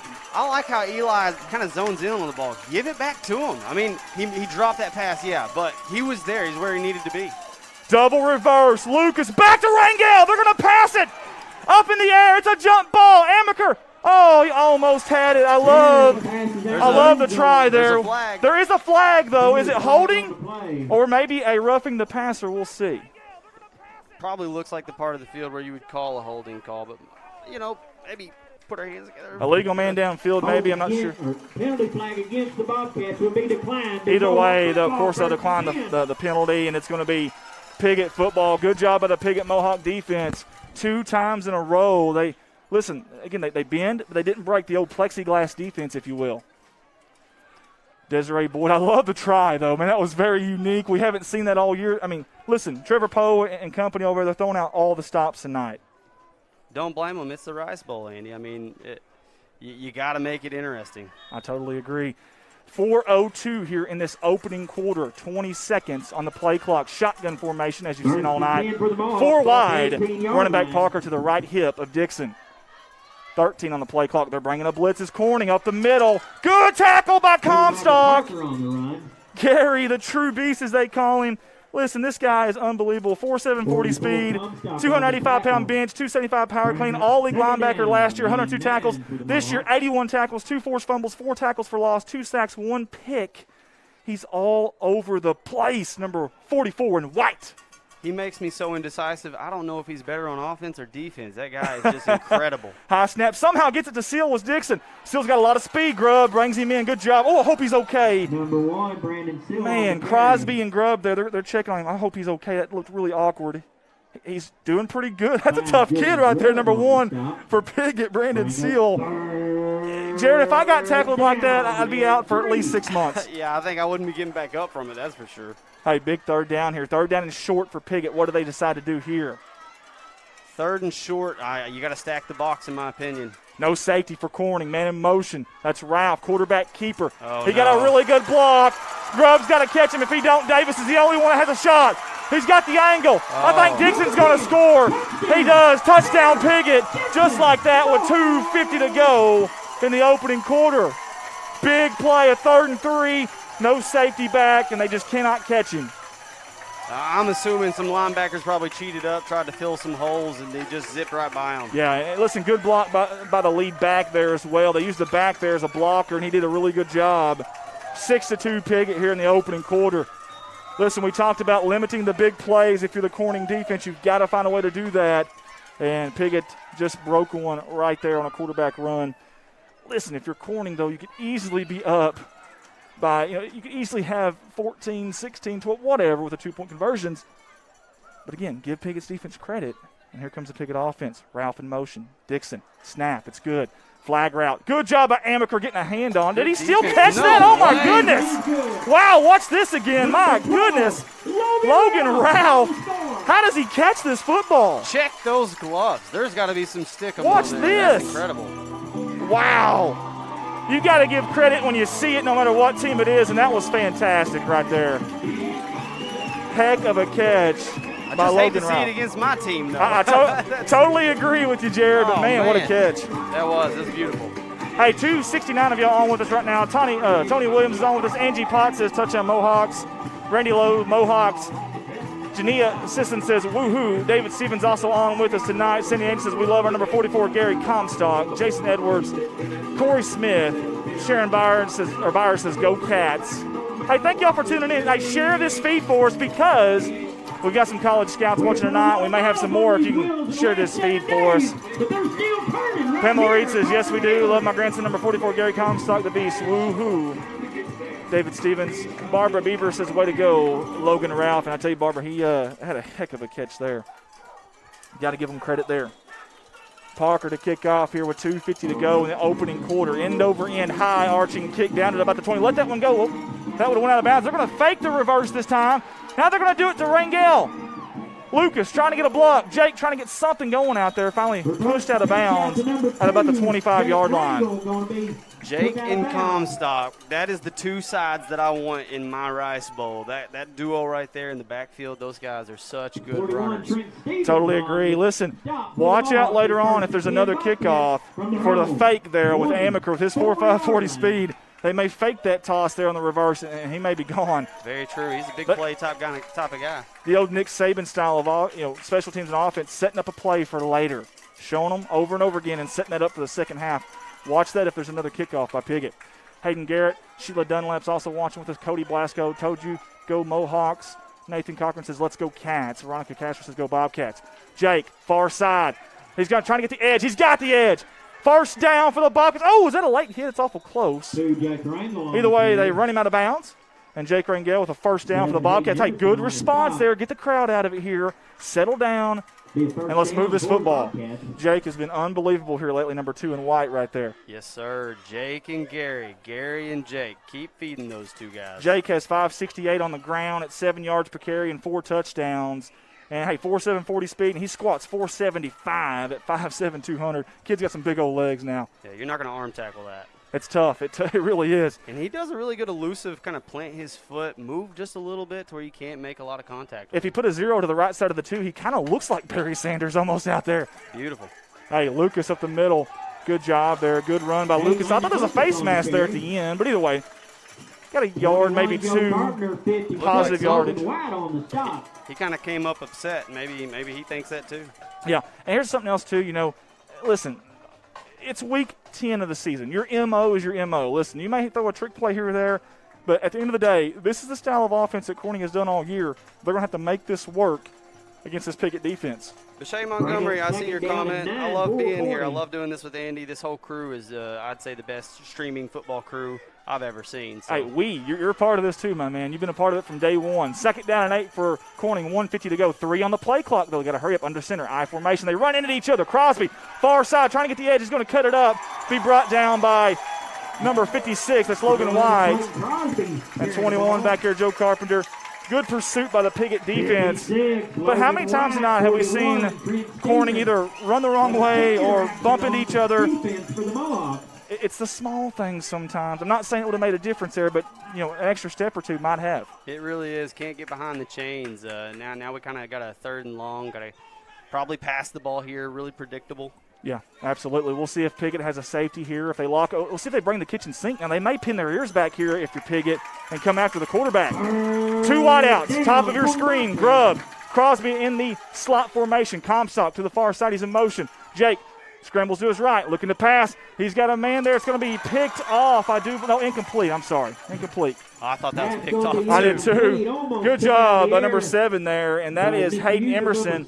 Number 7, Emerson, had a big game against Harrisburg, had a big touchdown catch on just a pot of gold into the rainbow type of catch. He's a good ball player. I'm going to tell you something. If they'll go back to that play right there, they had a man, I'm not sure if it was Grubb or who it was, down the seam who was wide open. Oh, just on that last play? Just on that last play. I don't know if it was a slot guy or the end guy, but he was wide open. We'll see if they go back to that Comstock. He's almost a spiral. Far side takes a Bobcat bounce. Going to go down at about the 24-yard line, be down by Rhett Eddington there. Some of these plays are hard for me to see. I got a couple 1x4s right in my view. He really does. It's not easy for Jared up here right now. And guys, we appreciate everybody for tuning in with us. If you don't mind, let us know where you're tuning in from. And also share this feed for us. Hey, Jace Photography, owner-operator Jay Malone's a very talented young man. The company is way more than just photos like the name says. They do vinyl lettering, graphic designs, custom wood pieces, and even create videos like our hike video last year. Jace Photography, Corning, Arkansas, 870-323-0929. We appreciate Jay Malone for all he does. Taz McGuire says, no, he is not. Not sure what that's all about there, but I'm sure they're talking up there. Mary Jenkins says, come on, Bobcats, let's do this, boys. My heart belongs to number 53, Chance Vardell. And what do we have here? Is it a timeout? That's what I'm assuming. It's going to be a timeout by the Piggott Mohawks. And while they take a timeout, I want to mention Revolutionary Wrestling Entertainment, RWE, live from Grubbs, Arkansas, every Saturday night. As Mr. Ricky Betts here next to me is flexing over here. He's big into that, and he's our staffer. He has a big, big role in that. Matter of fact, I think they have a heavyweight championship bout. Is that this Saturday? This Saturday night at Grubbs, Arkansas. Find Revolutionary Wrestling Entertainment on Facebook. Check them out. Hey, guys, we want to say hi and a shout-out to all the people watching back home in Corning, Arkansas at the First Baptist Church watch party. Ain't no party like an FBC watch party. Daniel Plemons and the gang over there, we appreciate you guys for doing everything you do. Hey, one more thing. Black River Rising, it's a band out of Corning, Arkansas. Our own Colton Ladyman does a little bit of everything for them. He sings. He's a lead singer. He's a lead guitarist. I think he plays the maracas. I'm just kidding. Triangle. He does it all. Black River Rising, we did a concert with them. Check them out. Band out of Corning, local band, and hopefully we'll do another concert with them here pretty soon. Black River Rising, check that out on Facebook. Scott Ward's watching from Bryant, Arkansas. Very nice. Lonnie Boyd from Donovan, Missouri. Chris Crawford from Jonesboro. Several of you guys on here with us tonight. Mike Townsend from Maynard, Arkansas. Veronica Castro from Edinburgh, Texas. First down and 10. Mohawks. 3 wide. Tight end up to Seaman. He's open. That's Parker. Good job by Amaker. Getting back there in a hurry. I tell you what, that was a good pass. Thrown just a little bit short, but give Amaker credit. Number 1 ran him down. That big speed right there just saved us. That was the tight end. They looked at the running back as an up back coming out of the backfield there and was wide open. Parker looked back and was looking at the ball, but I think he took his eyes off the ball because he saw Amaker coming up. And that maybe he heard the footsteps. The focus was broken there. That's good effort play. And here we go. Glenda James says, Piggott go Mohawks. Ryan Swinney's from O'Keene, Arkansas. Autumn Storms from Noble here. There's the pass out in the flats. It's tricky. Caught. Yep, a lot of room there. Finally brought down. It's going to be Amaker and I believe Gary Comstock bringing down Michael Parker. But a gain of about 7, maybe 8. My goodness. I'm going to get him a hot take, and that play right there is going to show up in a big time this game. That was a fantastic call. Yeah, there was had the numbers over there, and it worked in a hurry. Obviously, it's pretty quick. 15 on the game clock here, guys. 3rd down and short. Long one, maybe 2. High snap. Dixon handle it. Here comes the quarterback. A fumble! The ball's on the ground. Who has it? Come on, Corning. Come on, Corning. Who's got the football? Our players are indicating that we got it, but Piggott players are indicating that they have it. We'll see what the call is here. Still no call from Mr. Head Official, Mr. Whitehat. They're going to give a first down to Piggott here. My goodness. No measurement? No measurement, nothing. And, well, I'll tell you what, Piggott just dodged the bullet right there. Wow. Hey, some nights it bounces your way and some nights it doesn't. But give them credit for being scrappy down there. Corning initially thought they had it. I thought they had it. I didn't know, but I'm always going to think that they had it. Coach Treadway is definitely not very happy right now. He was over there wanting an explanation from the referee, but they're going to get back to playing here with 7 seconds on the game clock. Well, get that out of your mind if you're a Corning player. Just don't dwell on the past, Andy, and then just try to keep playing your hardest, and it'll ball bounce your way eventually. Yeah, law of averages. Yeah, that's okay. That's okay. Law of average, and I don't think they're going to get that playoff here as we're going to end the first quarter. Hey, we played one here on the eastern side of Clay County. It's Piggott 8, Corning 2. I'm going to get to some social media engagement. Veronica Castro says go Rangale number 2. Patty Shear. Jerry and Patty Shear watching from Hooker/Knob Hill. Mark Wood says let's go Bobcats.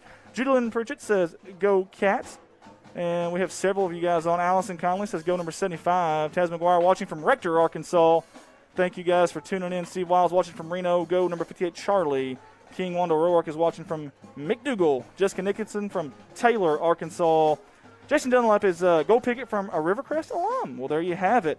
Very interesting stuff. So Mary Wiedemann just sent me a message. That was hilarious. Gotta love that. Don Campbell says, good luck, Bobcats. Once a Bobcat, always a Bobcat. That's the general right there speaking. We're hoping he's doing okay. We're praying for you, Mr. Don Campbell. Hope you're doing well, young man. He's a legend now, Arkansas Sports Hall of Famer, former coach of Corning. Here we go, guys. First down and 10 after that, crazy play, we'll call it. Crazy first quarter. Yeah, it really has been. It's been an exciting first quarter. Very. Up and down, back and forth. Just missed some big plays from this side and that side, and some interesting calls. And here we go. Dixon scrambling to his right. High arch. He's got a man open. It's going to be caught. Shakes off a tackler. He's still going. Amaker's the only one that's got a shot at him. Amaker trying to get there. He brings him down just before. Good job by Amaker just before the end zone. Good hustle by Amaker. Great catch by Logan Ralph. Hey, they lobbed it up to him, and man, you got to find number 12. Listen, he's a big-time player for Piggott. We don't have any stats up here on him tonight, and I apologize. We're kind of waiting on some of those, just didn't get them. But either way, a little bunch formation here for Piggott with 11:45 to go in the second quarter. Under center is Dixon. Quarterback sneak up the middle. I'll tell you what, they're pushing him back. I don't think he got it. Nowhere. I think he might have lost a yard there, of course, forward progress, but did not get it. Good job of that Bobcat D. Piggott defense was in this position very first possession for Corning, so Corning defense needs to tighten up and give it back to them. Hey, what do you think about them going completely away from their offense for that to get that whatever it was, yard and a half, 2 yards? Do you like that call there, or do you? Maybe, like you said, the Nick Saban setting them up for something else. I like for Piggott, I would like to see them do that little quick pitch to the outside, get your man in space, and make a guy miss. That's the call that I would go for. Yeah, big lineman here at fullback. We'll see if they go behind him in the I formation. Dixon under center handoff. They do. He's going to score. It looks like he is. Touchdown Piggott. That's Parker. And Parker's been big so far in this game, blocking and obviously running there. Touchdown for Piggott. Tack on 6 more for the boys from the east side of Clay County. And they've got a 2-possession lead now with 10:55 to go here in the second quarter. Or they can do that. What do I know? That's right? No, what do we know? Yeah. That's why we're probably not coaching and we're up here in the booth instead talking about it. Well, Andy, you know a lot more than I do. I'll tell you I wouldn't go that far. I wouldn't go. Under center, hey, 4 wide here. Man in motion. Fake it to him. Little counter to Seal. He's got the edge, I think. Looks like he does anyways. He's going to score. Can't give that guy the edge by any means. Wow. And the counter look there. I tell you what, if you're Piggott, you come back to that again, because he had a lot of room out there. A lot of room. They were not looking for that. I'll say that. Yeah, especially if your short field is over here, and send that counter on the other side. You got a lot of space to work with. Yeah. Cody Blasco says, watch out for number 2 on Piggott. He is going to give you all problems all night. Melanie Barris is so proud of all these boys. Carletta Scoba. Clint Aaron is with us as well. Veronica Castro. Aaron. I love it. Absolutely love it.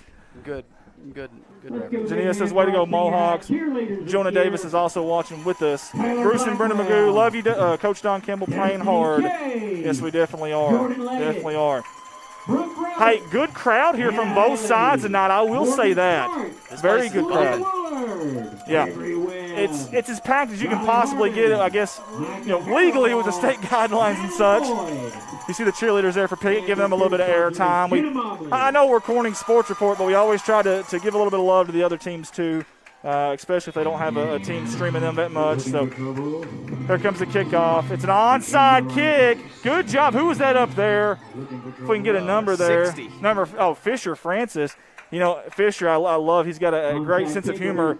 He's going to tell Coach that he's on the hands team. He's going to say, hey, throw a few to me now, Coach. I got good hands. You got to love Fisher Francis. If I was up there on the hands team, you'd hear my knees shaking from all the way up here, man. Because you got some guys that are just about to tee off on you if you bobble that ball at all. And the ball's coming a little bit slow, and you got to let it go 10 yards. And it's nerve-wracking. Fisher Francis did a really good job at number 16 White. Well, as a receiving team, you don't have to let it go 10 yards. You can touch it at any time. Well, right? no, I know, but you don't want to get out there and come towards them. If it's rolling that slow, it's like, well, that ain't going to go 10 yards. It's a really tough in-between type of play. 10:54 to go here. Toss. Comstock, far side. He cuts it up behind the blocks. Good job out there, Amaker. Seen several of them out there for the Bobcats. Kikoa Luna as well. Good job, Gary Comstock. Speaking of Comstock, he has got 556 rushing yards this year, 8 touchdowns at 6 yards a carry, 1 reception at Walnut Ridge for 44 yards and a touchdown. It was a big block by Grubb on that play. I'll never forget that one. It was a heck of a play. 10:30 and ticking here. We've got about 20 on the play clock. Hey, a lot of time. Slow down here. A lot of time in this ball game. Methodically take this ball down the field if you're Corning. Under center, Jake Rangale. Man to the far side. Fake the handoff. Now he hands it off to Amaker. Amaker trying to get some yardage there, and he does. Gains about 2. It's going to be a little short of the first down. I tell you what, Amaker is so close to breaking one. He's a step or two left or right from getting a seam and gone. I tell you what, it's 4-down territory in my opinion. You might go for one on 3rd and short because, you still have a very manageable 4th down. Yeah. Here's what I like here, Jared. I like the handoff to the fullback up the middle or fake the handoff and Jake Rangale right behind him, cutting up there behind him as a blocker for Gary. We'll see what happens here. That's what I would do. Over the right side, over those big old Corning crushers. We'll see what they decide to do. No safety for Piggott. They're gonna ball out. They're gonna blitz out on this one. I think Coach Treadway and staff see that. Taking on the field. Maybe a hard count there a little bit. See if they can get a free one. Hey, you feel like this is a pretty important series for Corning to try to keep this game. I know it's early, but try to keep it within reach. Don't let it get too far out of hand. I like the timeout there by Coach Treadway and staff. I really, really do. Yeah, I think that was a good call on their part. Absolutely. And maybe they are going to try to dial something up from what they saw. You never know. Hey, no safety there. Hey, tied in at the seam. Listen, earlier when we had the 2 receivers and a slot receiver to the near side on the weak side of the field, that slot receiver down the seam is there. And I don't know if it's because Piggott's playing a little bit of zone maybe. They're not expecting this to go deep. I don't know what it is, but he was wide open when Jake scrambled. Do we have a runner we can just go tell Coach that real quick? Like, hey, buddy, relay whoever he had on the seam, get it to him. Heather Seagrace says, have to hear holy hay bales at least once more. Thanks again for the great broadcast. Safe travels home. Thank you, Heather. I appreciate you. I really do. Amber Mitten says, keep it up, Mohawks. Cody Max on with us. Veronica Castro, let's go, Bob. Cats. Colin Wilson also on with us. Here we go. 3rd down and short. Man in motion. That is Amaker. Toss. Comstock. Far side. Trying to get some blocks here. Oh, he plows his head down and just runs over people. Holy hay bales. What a play there. Let's rewind that one, Colton, if we can. That's hey, the moderator of mayhem, number 44 in white. Watch this, folks. He just put his head down and said, you know what? Forget it. I don't need blockers. I'm going to do this myself. And drove number 21 about 6 yards backwards. Looked like a blocking dummy. And listen, just pushed him around. And nothing against Carpenter. Carpenter's been a good player. Now, we've called his names, but, man, when he gets ahead of seam and gets down and you don't have a head of seam, it's tough. I mean, Comstock, let's face it, he's pretty much a grown man out there. He really is. He really is. He pumped my gas the other day. I think he just got his graduate over there at ASU. I'm kidding. 5 on the play clock here, Jake under center. Handoff up the middle. Speaking of Comstock, spin move and getting yards. He reaches out for a little bit more. We'll see if they give that to him or not. I think he got it because it looked like there was some players underneath him. Give him a little spinned out. Yeah, a lot of times you'll see number 44 in white. He always falls forward.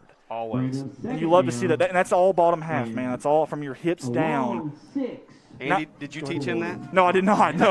No, I did not. That's all him, baby. Hey, 9:05 to go here in the second quarter. 17 on the play clock. 2 wide out here to our near side. Kikoa, Luna, and Amaker. Watch out for Amaker here. No safety. Handoff. Lucas cuts it up. Good job by Landon, the sophomore. He's kind of a slippery sophomore there. Hey, Lucas isn't the biggest body out there, and again, he's still young. He's growing into his body, but he is not afraid to take it between the tackles, number 8 and White. Very shifty there. He was, now you see me, now you don't. He went through the open door that they presented to him, and I mean, he made a move. With the heavy backfield that Corning has, he still almost has 400 rushing yards and averaging over 5 yards a carry as a sophomore. That's impressive stuff by the grade 8, as they call him, number 8 and White. But third down and a long, well, let's say 4. We're going to call it 4. 8:23 to go, 10 on the play clock, shotgun formation. Quarterback keeper trying to get a block there, and he does not get it. Matter of fact, that's number 50, big number 50 there, Will Van Sel. Big tackle by number 50 in red there. Give him credit. Hey, he got off his block. He kept him inside first, and then got off his block and still made the tackle. Just got to give credit when credit's due right there. This Piggott defense is really giving our offense a problem. We're having a hard time, in red zone. Just getting manageable third and fourth downs. We'll watch and see what happens here. Watch number 89 at the top of your screen, the tight end, Eli Mason, up the seam. There is a man on him. There's 3 linebackers, and everybody else is manned up with no safety here. Oh, a little handoff to Comstock. Wow. He broke the tackle. He's still going. He cuts it up. Gary down there to about the, I'd say, 20, 15-yard line, 17, 18-yard line. Good job by Gary. Watch that one again if we can. Almost like a little Statue of Liberty play there. We caught the end. Give Michael Parker credit for trying to get there, but he just couldn't make the tackle. It's really hard to dive and make a shoestring tackle. Good tackle down there by number 41, though, Trent Stevens. He's such a good runner, man. I just love how he runs the ball. Him and Jake. I mean, like I said, it's a good problem for Corning to have so many talented running backs. But those guys are just big boys. They are. And I tell you, he gets north and south in a hurry. 7:09 to go, 10 on the play clock. Shotgun formation, looking to pass. Looking for Grubb. He's got a step, but it's underthrown. Oh, there's going to be a pass interference, I think. We'll see. He couldn't come back to the football there, but we'll see what happens. Did he catch that? No. Well, off the bounce, yes. Off the bounce, okay. I guess my eyes are getting pretty old. That's okay. I can't quite see it. That's a good center fielder coming up there, though, and getting off the bounce, though. Yeah, absolutely. Little Jim Edmonds style, Harrison Bader, if you will, if you're a Cardinals fan around here. A lot of Cardinals fans in this area. Then some are Braves fans. Jared. I chop a little bit. Honestly, I'll be honest with you, Andy. I'm more of the casual fan, not hardcore. I keep up with them on my phone. They had a great year this year, though. They sure did. Hey, I'll give the Braves credit there. They really did. Chris Campbell, Callie and Chloe Campbell are watching tonight in the Campbell Garage Playroom. Love it. Pamela Reed says, great job, number 44, Gary Comstock. Sandy Eddington says, nice job, Gary Comstock, number 44, Ashley Payne. And Brandy Pierre is with us also, Lindsey Tanner. Thank you guys for tuning with us. Hey, first down. What do we got here? The chain gang isn't set for one. Bless their heart, they're not quite set over there. They're set. It should be first and goal, though. Is it not, or am I? Was it a turnover on down somehow? No, it's Corning's football, but we're trying to figure out if it's first and 10 from like the 10.5 or first and goal. I think it's first and goal. Well, they're set up like Piggott has the ball. It's definitely first and goal here. Under center, Jake, man in motion, Amaker. Fake the handoff to him. Up the middle! Hurdling people. He's going to be brought down. What a shot there. Who was that? Who was the tackler there for Piggott? Number 12, Ralph, I do believe. My goodness, watch this one again. Lucas about snuck in there, hurdled the guy. And if he hadn't had to hurdle somebody, that's the old trap play there. Don Campbell will be really happy. But, man, Ralph blew that one up. Go ahead. I was going to say, I think the chain gang realized their mistake now. Okay. Well, I wasn't sure if it was first and 10 from like the 10 and an inch or 10.5 yard line, or if it was first and goal. Couldn't really tell. We're really way up here, far away. But 6:45 to go in this first half, 14 on the play clock. Again, Amaker in motion. Jake under center. Toss to Comstock. Far side. Stretching it out. And he's still going. Boy, he's hard to take down. Finally run out of bounds. So this will be third down, and I think the ball spotted – about the 8-yard line here. About the 8-yard line. They didn't get much there, did they? No, and here's the thing, too. Listen, Piggott does a really good job down here in the red zone defense, and we've seen that tonight. You've got to throw something here a little bit different. And they tried there with the trap play. And, I tell you what, if there wasn't some guys on the ground there, I think Lucas might have had some good yardage there. This very much could be a different ball game if it wasn't for Piggott's defense stepping up and playing big down here. Yeah, Brandy Wood says Bader. I'm guessing Brandy loves some Bader. Blenda Guthrie said, let's go Bobcats. Watching from Neelyville, number 58, Charlie King. Under center, Jake. Toss. Amber, he's going to pass it. Halfback pass. He's got Eli Mason, but it's overthrown, and he had a man wide open on the far side. Amaker, no, it was Grubb, I'm sorry. If they look to the opposite side of that, it is wide open. And again, the play is calling, obviously, for for Comstock to throw to Eli there, but man, if he looks over to the other side, I mean, there's nobody within 30. The closest person is sitting in a lawn chair behind the end zone. Yeah, exactly, the closest person. They might have gotten up to save that score for Corning. Could you imagine that, having someone come from the stands there, swatting it out? What would happen? I don't know. What do you call that? Like the Dikembe Mutombo style. No.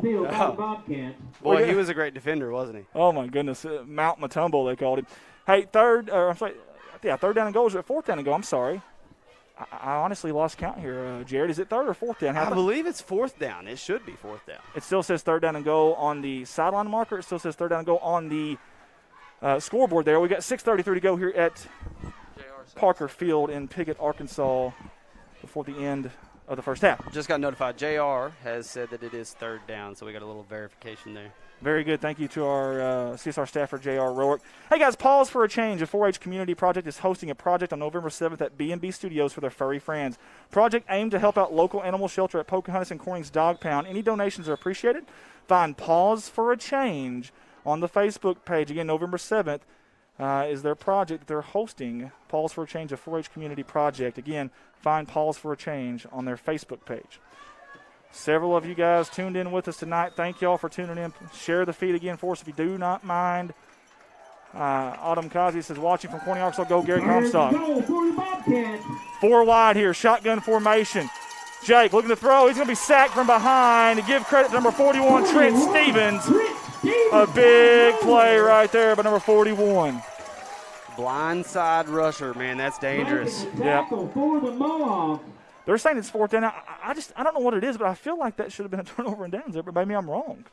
I'm at a loss for words. I thought it would be too. I'll take 5 plays though. Let's capitalize on it. If they're going to gift it to us, let's capitalize. And it may not be. But I can tell you what, we played Yellville Summit at home one year and lost to them, and they got 5 downs. I'll never forget. The referee came and sent us a letter or something afterwards, apologizing, and I'll never forget. Here we go, fourth down, 2 wide out to the near side. It's Grubb, Amaker in the slot, Comstock in motion. There is what do we have here? Timeout called maybe, or a pre-snap penalty? I see some laundry on the field here. The defense wasn't set, so I wish we could have got that snap off. This will be interesting to see what the call. See what Mr. Whitehat has to say here. Prior to the snap. False start. Cannot do that right there if you're the Bobcats. Man, we keep getting down here to this red zone, and it's just it's like it's the edge of the earth, and we just I don't know what it is, but either way, give Piggott defense credit. Yeah, Piggott defense is playing out of their mind in the red zone. But I'll be honest with you, if we're going to get a false start, I wouldn't mind it being right there. It was a long fourth down anyways. Sure. And we're going to pass the ball to the end zone no matter what. You got a little more room now to play with. A little more room, exactly. And it's not like it's 45 yards or anything. I mean, this is still doable for Jake. Very much. 4 wide here. Comstock to the right hip of Jake Rangel. Shotgun formation. Jake, quarterback keeper. Very interesting quarterback draw. He's going to be brought down by number 50 there. Will Vansel with a tackle. I see what they're doing. We got a safety earlier. Let's try to get it a little bit closer. Let the defense pin their ears back. I tell you what, I mean, I don't think Piggott would have necessarily expected that, a quarterback draw there. And they had several blockers, but man, that's tough though. Of course, they had a long way to go there too. Keep that in mind. Good job by number 50 there, as you see him on your screen. Doug Henderson up the middle, sweep left, incomplete pass, sack. Richard Stokes. These guys need to get their heads up. Drake Featherston is watching with you. Melinda Hovis, Allison Conley says, "Go Mohawks." Several of you guys tuned in with us. We sure appreciate it. Here we go, up the middle there. Good yardage there for Piggott, and that's Dixon. That's one thing that Corning has not seen a whole lot of this year, a scrambling quarterback. Yeah, on first down, if you can get that kind of yardage, it really opens up the playbook. And so our defensive backs really have to be on point. Yeah, that was Rhett Eddington on the tackle. He's got over 20 tackles this year for the youngster, and he's playing pretty good here tonight. Got a bunch formation over here. Bunch formation to the near side, that's right. 5 wide, no protection here, a little bubble screen. Good job by the Bobcats. They still got maybe a yard out of it. Good job by the Bobcats, though, recognizing that. Well defended. Eddington, Crosby, and Grubb down there. I've seen Lyndon Berry as well. Good sportsmanship down there, too. I've noticed that about every single game that Corning has played. They're all the time tapping each other on the helmet, and so they're playing emotional playing emotional, but they're still being good sportsmanship. You like to see that too, especially in a rivalry game. It's very easy to get chirpy out there, for it to get chippy out there, and they're actually playing really, really well as far as good sportsmanship goes. No safety here for the Bobcats. High snap. They handled it. Handoff up the middle. Good job. Who was at the tackle down there? Comstock on his back and makes the tackle. Hey, big job there by the Bobcat defense. Now it's 4th and 5 for Piggott. That exchange is getting a little dangerous for Piggott. Of course, I'd like to see him bobble that exchange, but that quarterback, man, he's got some hands. Yeah, he does. I tell you what, Dixon, he can leap too. Now, here's the thing here. That's Comstock you see there on the tackle. Do you bring everybody here and try to block a punt and get maybe kind of a little cheap, scoop and score, or kind of get some good field position here, or do you set up for a return? Bring the house, baby. Risk it. Just don't run into the kicker. Yeah, Amaker back to return. Good punt. That was a beautiful punt. Amaker's going to have a shot at this, though. Oh, he bobbled it. The ball's on the ground. He got it back. Amaker got it back. I don't know how. My goodness. That was dangerous. But I like to see these guys try to field punts and do something with it. Maybe he just maybe his eyes kind of went off the ball and looked upfield because he had some running room. Gotcha. Well, I tell you what, when you got Amaker back there, if he fields that cleanly, if he catches that cleanly, I mean, if he can make that first wave miss, look out. Oh, baby. I don't blame him for going after it. By the way, good punt. I mean, really good punt there. It didn't quite flip the entire field position. Corning still has good field position, but, man, really good punt for a high school football player. I was about to say it looked like a college punt, man. That was beautiful. It really did. Eric Arnold says, Comstock is a man among boys. I'll say this every time. Penny Dillon's also tuned in with us. Again, Veronica Castro with the black and gold hearts. Sandra Williams says, go Bobcats. Beverly Johnson also watching with us. 3:30 to go here before halftime. 13 on the play clock. Man in motion. Handoff up the middle. That's Comstock. He's got a head of steam. Finally brought down by Logan Ralph. Good job by Comstock there. Gaining some yardage on first down, staying ahead of the chain, setting up these different plays on second and short. Yes, sir. Get some productivity on first down. Now let's follow it up with a good play on second down. It seems like we've been kind of stalling on some of these downs. I totally agree. Love that view there from the Michael Barker Heating and Air Sky Cam. That's Adam Balance up there, way up there too. I mean, way up there. We appreciate him for doing that. I know I don't want to do it, that's for sure. He's above the scoreboard, his head is. It's crazy. Second down and about 6 for Corning. Handoff up the middle to Comstock again. They're going to keep feeding him. He's still chopping his feet. A gain of about 2.5 there for Gary. And again, good sportsmanship there by both teams. Love seeing this. I want to see Jake run between the tackles here. I love he makes some guys miss, and just like Gary, he always falls forward. He's really great at getting positive yards. Yep, and something we haven't taken a shot yet with, and that's Amaker downfield on a pass. Watch out for number 1 at some point in this game. Fake the handoff. Jake keeps it. Good job. He sliced, diced, and carved his way for the first down. Number 2 in white. My goodness. Yes, sir. Very sneaky, like a thief in the night. Number 2 in white somehow gets it. And that looks like a first down from here. Now, they may get a chain measurement. I don't know. We'll see. No, that's got to be a first down. I can't believe they haven't indicated that yet. But I mean, maybe I'm not seeing this very good. I am getting a little bit older. I will say that. I was about to say, my eyes aren't that great now either. They just dropped a flag down. What is this for? They just dropped a flag down. Is it some kind of maybe face mask? Face mask or too many men on the field for one of the teams maybe? I'm not sure. We'll see what they say here. How does that go? If offense substitutes players, defense allowed to substitute, or does it matter? In college, that is definitely how it goes. I don't think that necessarily matters at high school, but there we go. And it's going to be against Piggott. Either way, first down and 10 for Corning, and they're going to have it at the Piggott 46-yard line with 2:14 to go. And I tell you what, right now, you want to get this offense moving here. You're right at 2:05 on the clock. They don't have a whole lot to go, but still, the way you've struggled in the red zone, you want to keep going here. Fake the handoff. Go! Jake Rangel up the middle! He cuts the near side! It's going to be a foot race! They're not going to catch him tonight! Touchdown! C-H-S! Tack on 6 for the Bobcats, according to the black and gold strike with 1:51 to go here in the Eastern District. That a baby. We didn't need 2 minutes to score there. We just needed 20 seconds. I'm going to start doing what the opposite of that is, and my goodness, so great job by the offensive line and by Jake there. I tell you what, Piggott lit up Comstock in the backfield, and Jake did a good job there. Adam Valance, he's up there on our sky cam, he said, hey, we need a touchdown right here. And just as soon as he said it, bam. Hey, 8 on the play clock here, under center. Got to get this one off. Fake the handoff, play action, pass off his back foot. It's a jump ball, incomplete. Hey, I like that he threw it up there a little bit, give him a little bit of air for big old Eli to go up there, but he had 2 defenders on him there. Yeah, I still think he has a chance for it. I mean, he's just a big body, and he comes back to the football. If the football is thrown deep, he still goes to it. I like how he just gets to the football. Gives himself a chance. Totally agree. Eli has really soft hands. Listen, he's just a sophomore. He's just a sophomore. Eli Mason's just a sophomore.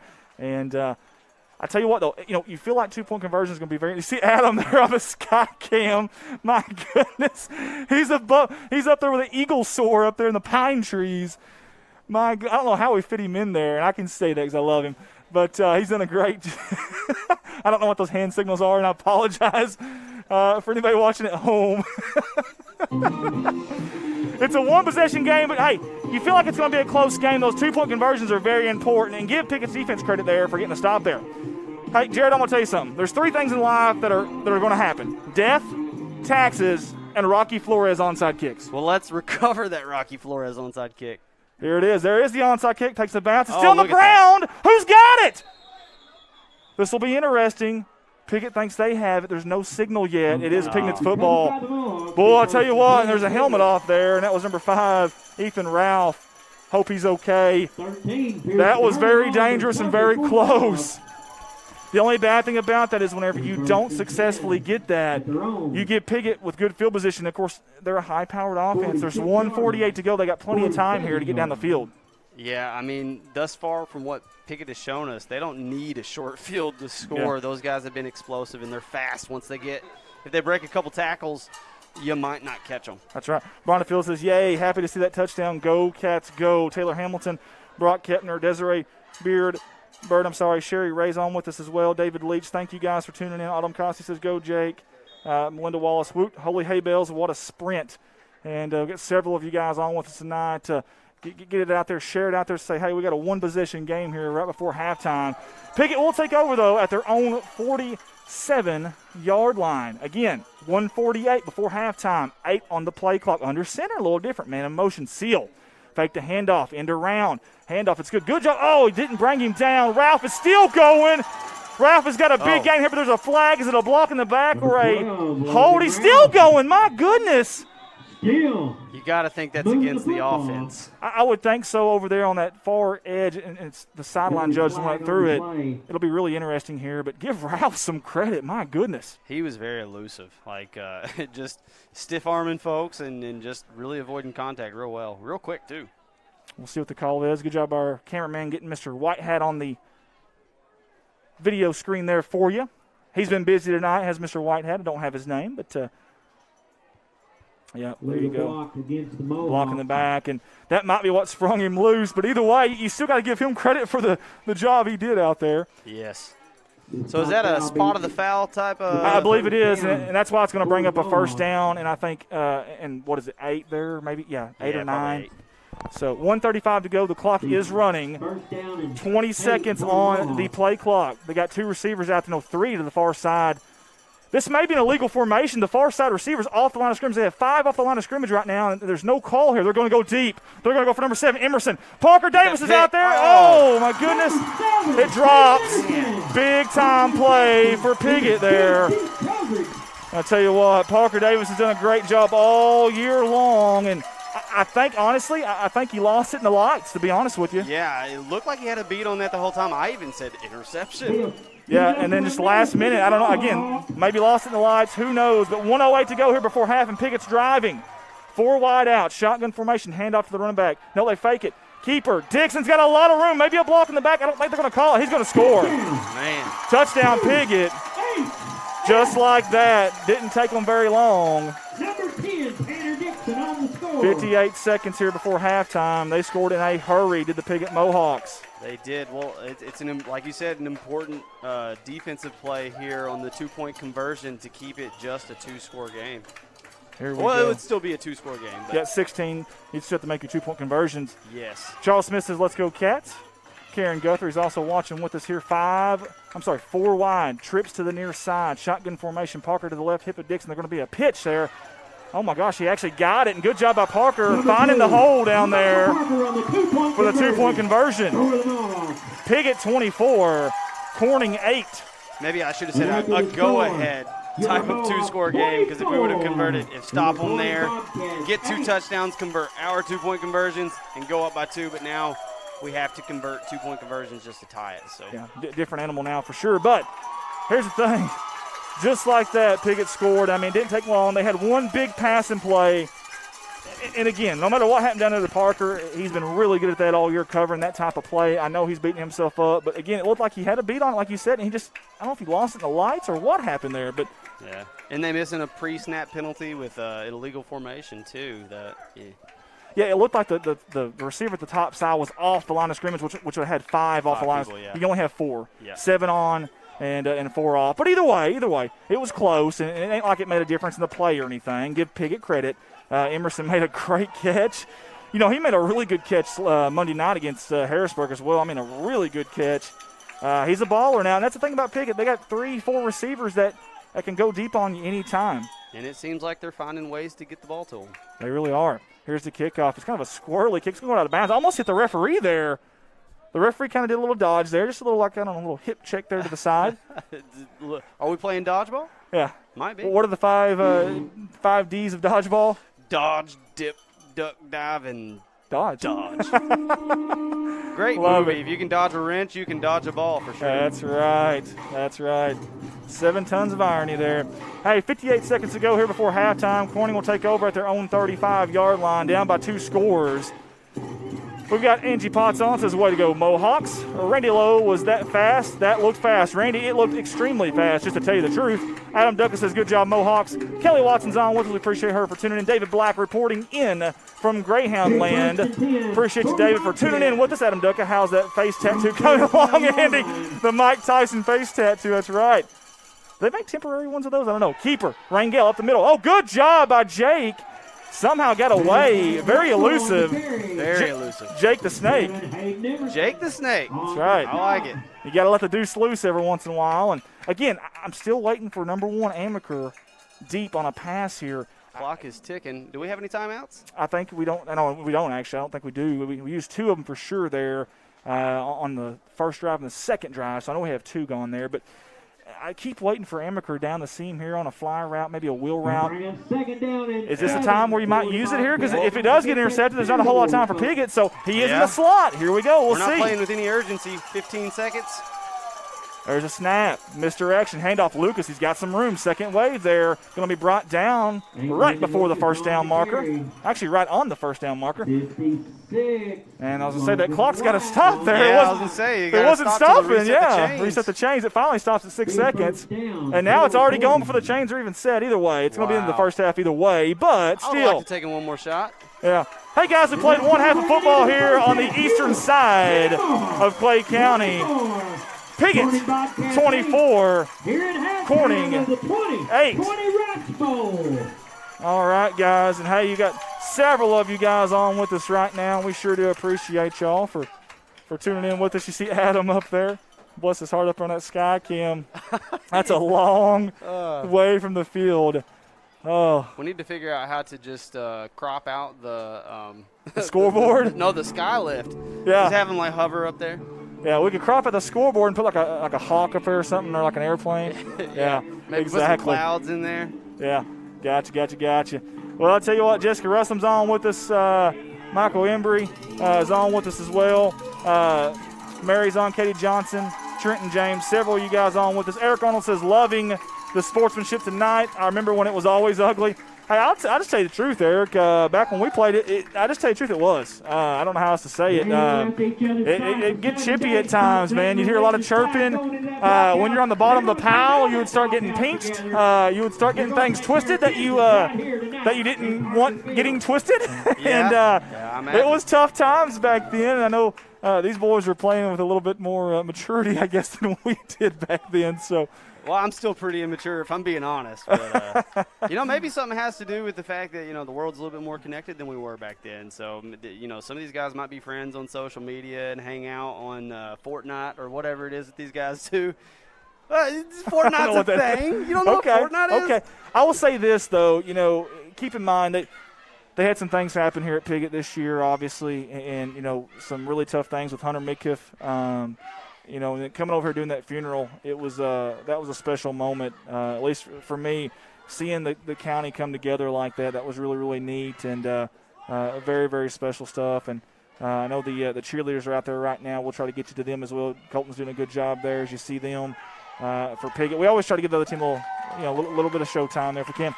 But back in the day, it was just you didn't date a girl from Piggott if you were at Corning. No. You didn't come over here for anything. And if any of the girls did, if they came with like a Piggott Letterman jacket, boy, there's going to be some hazing going on. Yeah, absolutely. So I don't know. Maybe they can tell us. Anybody that goes to Corning, is there some intermingling there? I want to know between the Piggott and the Corning student body.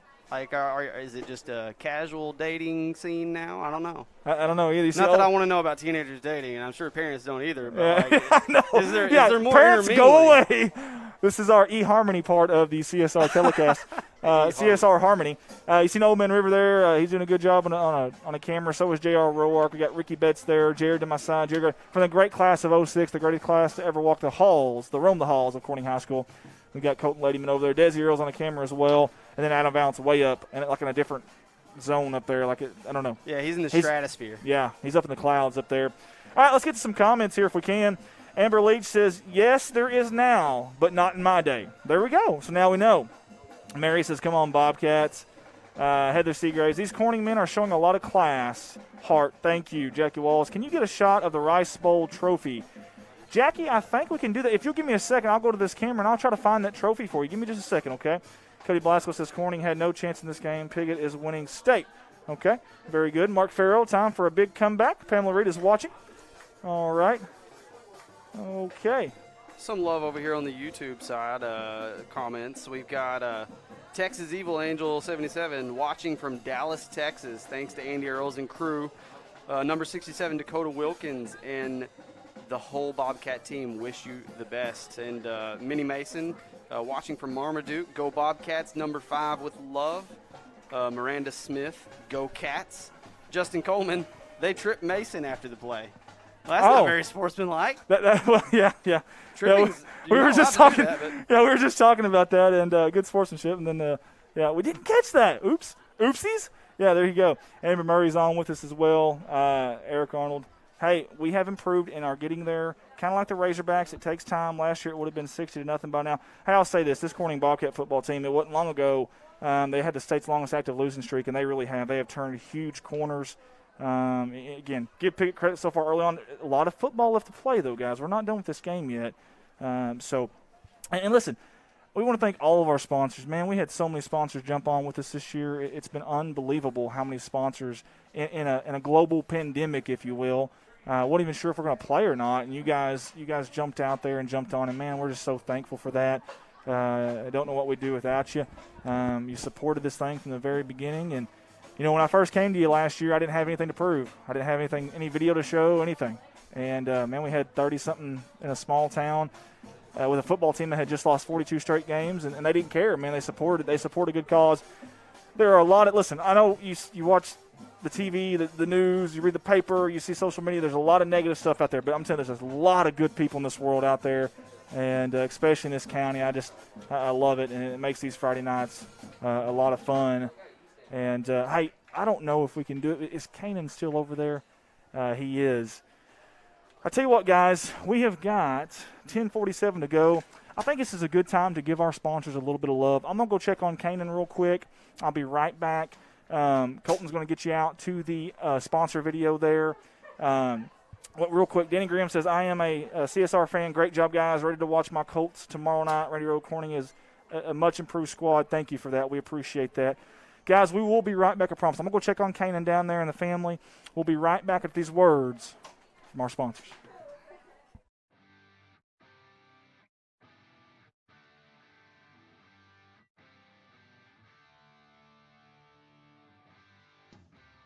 Corning Sports Report would like to take this time to thank Cotter Cox Seeds out of Noble, Arkansas. Mr. Michael Smith and Cotter Cox Seed are proud supporters of Corning Bobcat Athletics and the city of Corning. Cotter Cox Seeds. A special thanks to Woolard Flying Service out of Corning, Arkansas for supporting Bobcat Athletics. Matt Woolard would like to wish the Corning Bobcats the best of luck this season and also remind them that the sky is the limit. Woolard Flying Service, 870-857-3839. Wiedemann Farms, 561 County Road 131 in Corning, Arkansas. Wiedemann Farms has been serving the Corning community since 1978. Larry and Mary Wiedemann are proud supporters of not only the city of Corning, but of Corning Bobcat Athletics. Wiedemann Farms, go Cats. Corning Sports Report would like to give a shout out to Watson Oil Company for their continued support of Corning Bobcat Athletics. Locally owned, locally operated. Kelly and Chad Watson would like to wish the Corning Bobcats the best of luck on the upcoming season. Watson Oil Company, 406 Southeast 1st Street, Corning, Arkansas, 870-857-0006. A special thanks to Solace Grain Bins and S&L Irrigation on their sponsorship. Whether it's grain bins, wells, pumps, underground pipe, or any service of that nature, Solace Grain Bins and S&L Irrigation will take care of you. Rhonda and Jerry Solace would like to wish the Bobcats the best of luck on the upcoming season. Red Taylor Ford, locally owned and operated by the Taylor family since 1977. Their company has been an integral part of the Corning community since their beginning, participating and or donating to basically every major community project to come before them. They have a top-notch service department with master certified technicians. Contact them for all of your automotive needs at 870-857-3516 or at www.redtaylorford.com. CSR would like to thank Parkview Restaurant of Corning, Arkansas for their sponsorship. Parkview offers breakfast, lunch, and supper, including daily plate lunches, and they have a daily with a variety of lunch meats and nightly specials. Amy and Danny and Jordan are big supporters of Corning Bobcat Athletics. Thank you to Parkview Restaurant. This is Mike Vinson, Certified Public Accountant.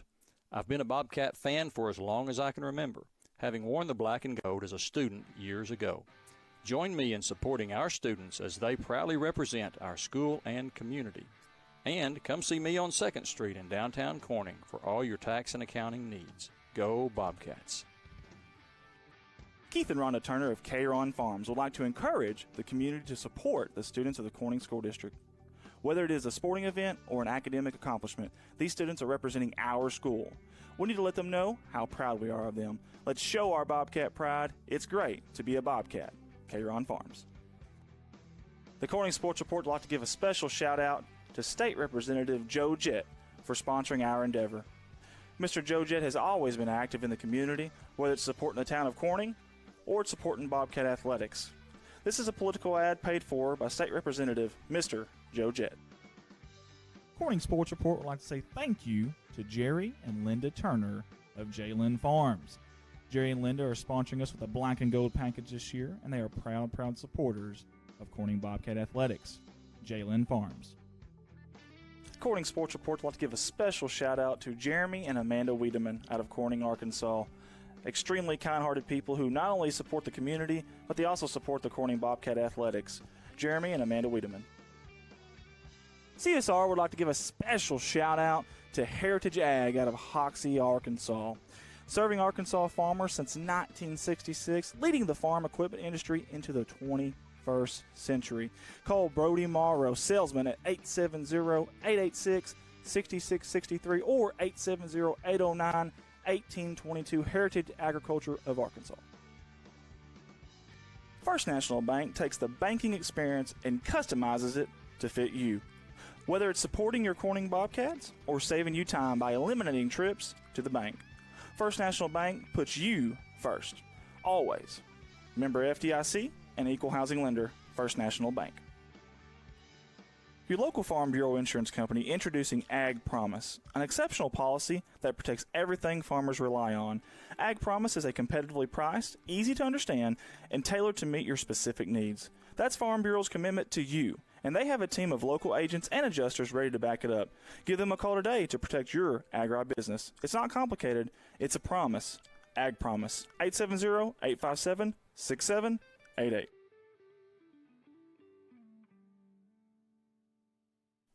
A big thanks to Goodman Drug Company out of Corning, Arkansas. Kathy Goodman and staff would like to invite you to drop by for any of your pharmaceutical needs and or Razorback and Bobcat apparel. Drop by and see them Monday through Friday, 8:30 to 5:30, and Saturday, 9 to 1, or use the convenient drive-thru. Goodman Drug Company out of Corning, Arkansas.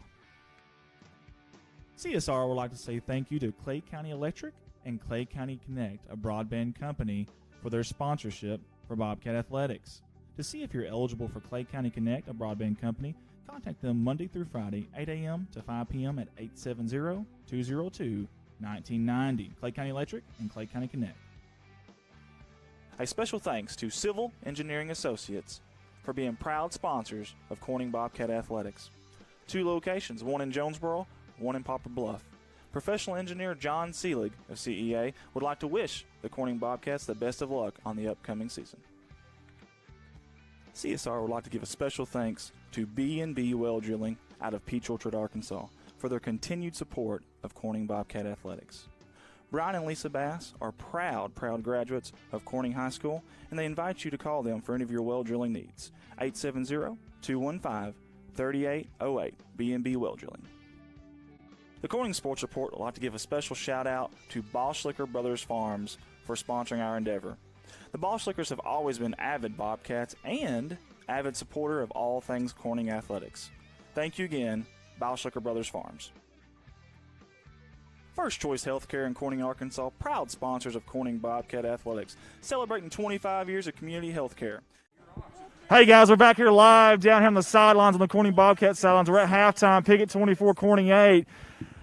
Mr. Kanan Sandy, yes, the ESPN Fan Hall of Fame member, the Razorbacks' best recruiter. That's right, this young man right here. He wants a little redemption at the hog call, and I think we're going to give it to him. Are you ready? Let's do it. Guess what, my name? Oxide, big volunteers for good. Guess what?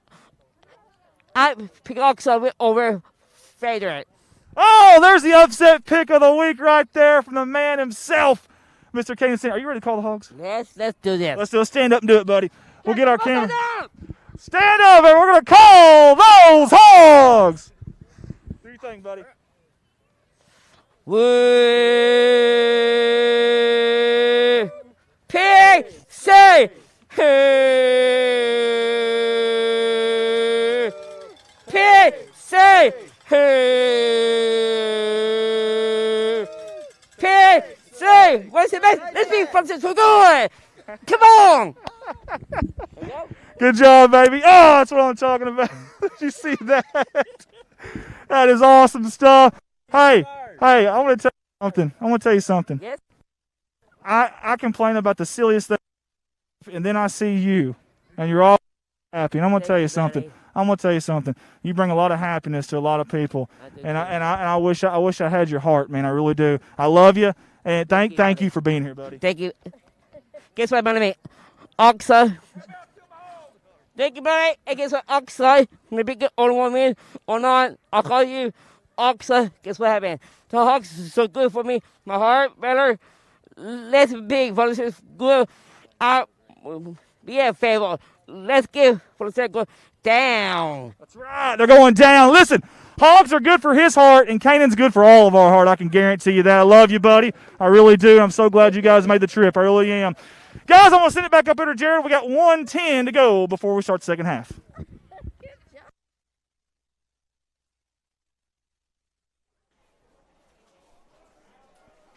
All right, just what I expected to take over the microphone.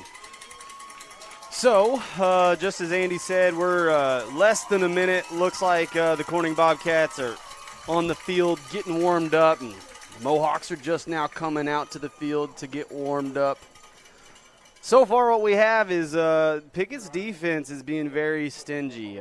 Corning, I think, has 3 trips to the red zone, coming up with 0 points, except for a Jake Gutierrez breakaway for big yards and a safety. And then Piggott has 3 touchdowns on, again, big plays. And that's something that Corning's going to have to do in the second half to bottle up these playmakers on Piggott. So again, just gonna, I guess, talk y'all's ears off while we wait for the play to go underway. Don't have much to say. I wish Andy was up here. I want to ask him about his rice spread. Actually, yeah, Ricky, he's going to get on here. Perfect. We got somebody to talk to now. Tag team champs here. Oh, tag team. I love the wrestling reference. You would know a lot more about it than I would. Well, I heard John Cena's music earlier and thought I'd bring it up. What is John Cena's music? Oh, you just have to hear it. I'll play it for you later. Absolutely. I want to hear it. Absolutely. Can we play it they live? They played it over the PA. Yeah. Oh, they did? Okay. Yeah. Sweet. Maybe that's also jacked up, or maybe that's just the energy drink that I had on the way over here. I don't know. My heart's racing, though. Yeah, man. This is big-time football. Great night to have it. Weather's nice. A lot of emotion on the field. Piggott played a great game against Harrisburg. And, we got to go out and stream that. It was a lot of fun. Yeah, how was that getting to stream? Obviously, so we're biased. We are the Corning Sports Report, but sure. Streaming Piggott versus Harrisburg, and was Piggott favored in that game? I don't remember. I'm going to say this though: as much fun as we have doing Corning all day long, going to do other games is equally as fun to me. Getting to see different play styles and. Just different teams go head-to-head is a lot of fun, man. Well, dude, so obviously I'm a part of the Corning Sports Report. I haven't been as big a part this year due to the pandemic. But, sure, man, I tell everybody that I come in contact with that is passionate about sports, especially football, I tell them to check us out because our production quality is top-notch, bar to none. And everybody tells me this that's ever seen the Corning Sports Report is that we are their favorite stream. I'm going to tell you, I'm our favorite. We're my favorite stream too. Yeah, I'm a fan of ourselves. Yeah. So I'm going to say this before I hand this back to Andy here, but we just hit over 500,000 streams. That's insane. So make sure you subscribe to us on YouTube. It'd really help us out. And I'm going to give the headset back to the man. Hey, and everybody that's listening, don't be afraid to comment. That helps out too. That helps the algorithm as you speak make us more known. Adam Violence about to take the sky cam up. We're going to stay right there with him as he goes up. It's not anticlimactic at all. That thing's struggling. It's laboring to get him up there. I wasn't going to say it. I wasn't going to say it because Adam will beat me up.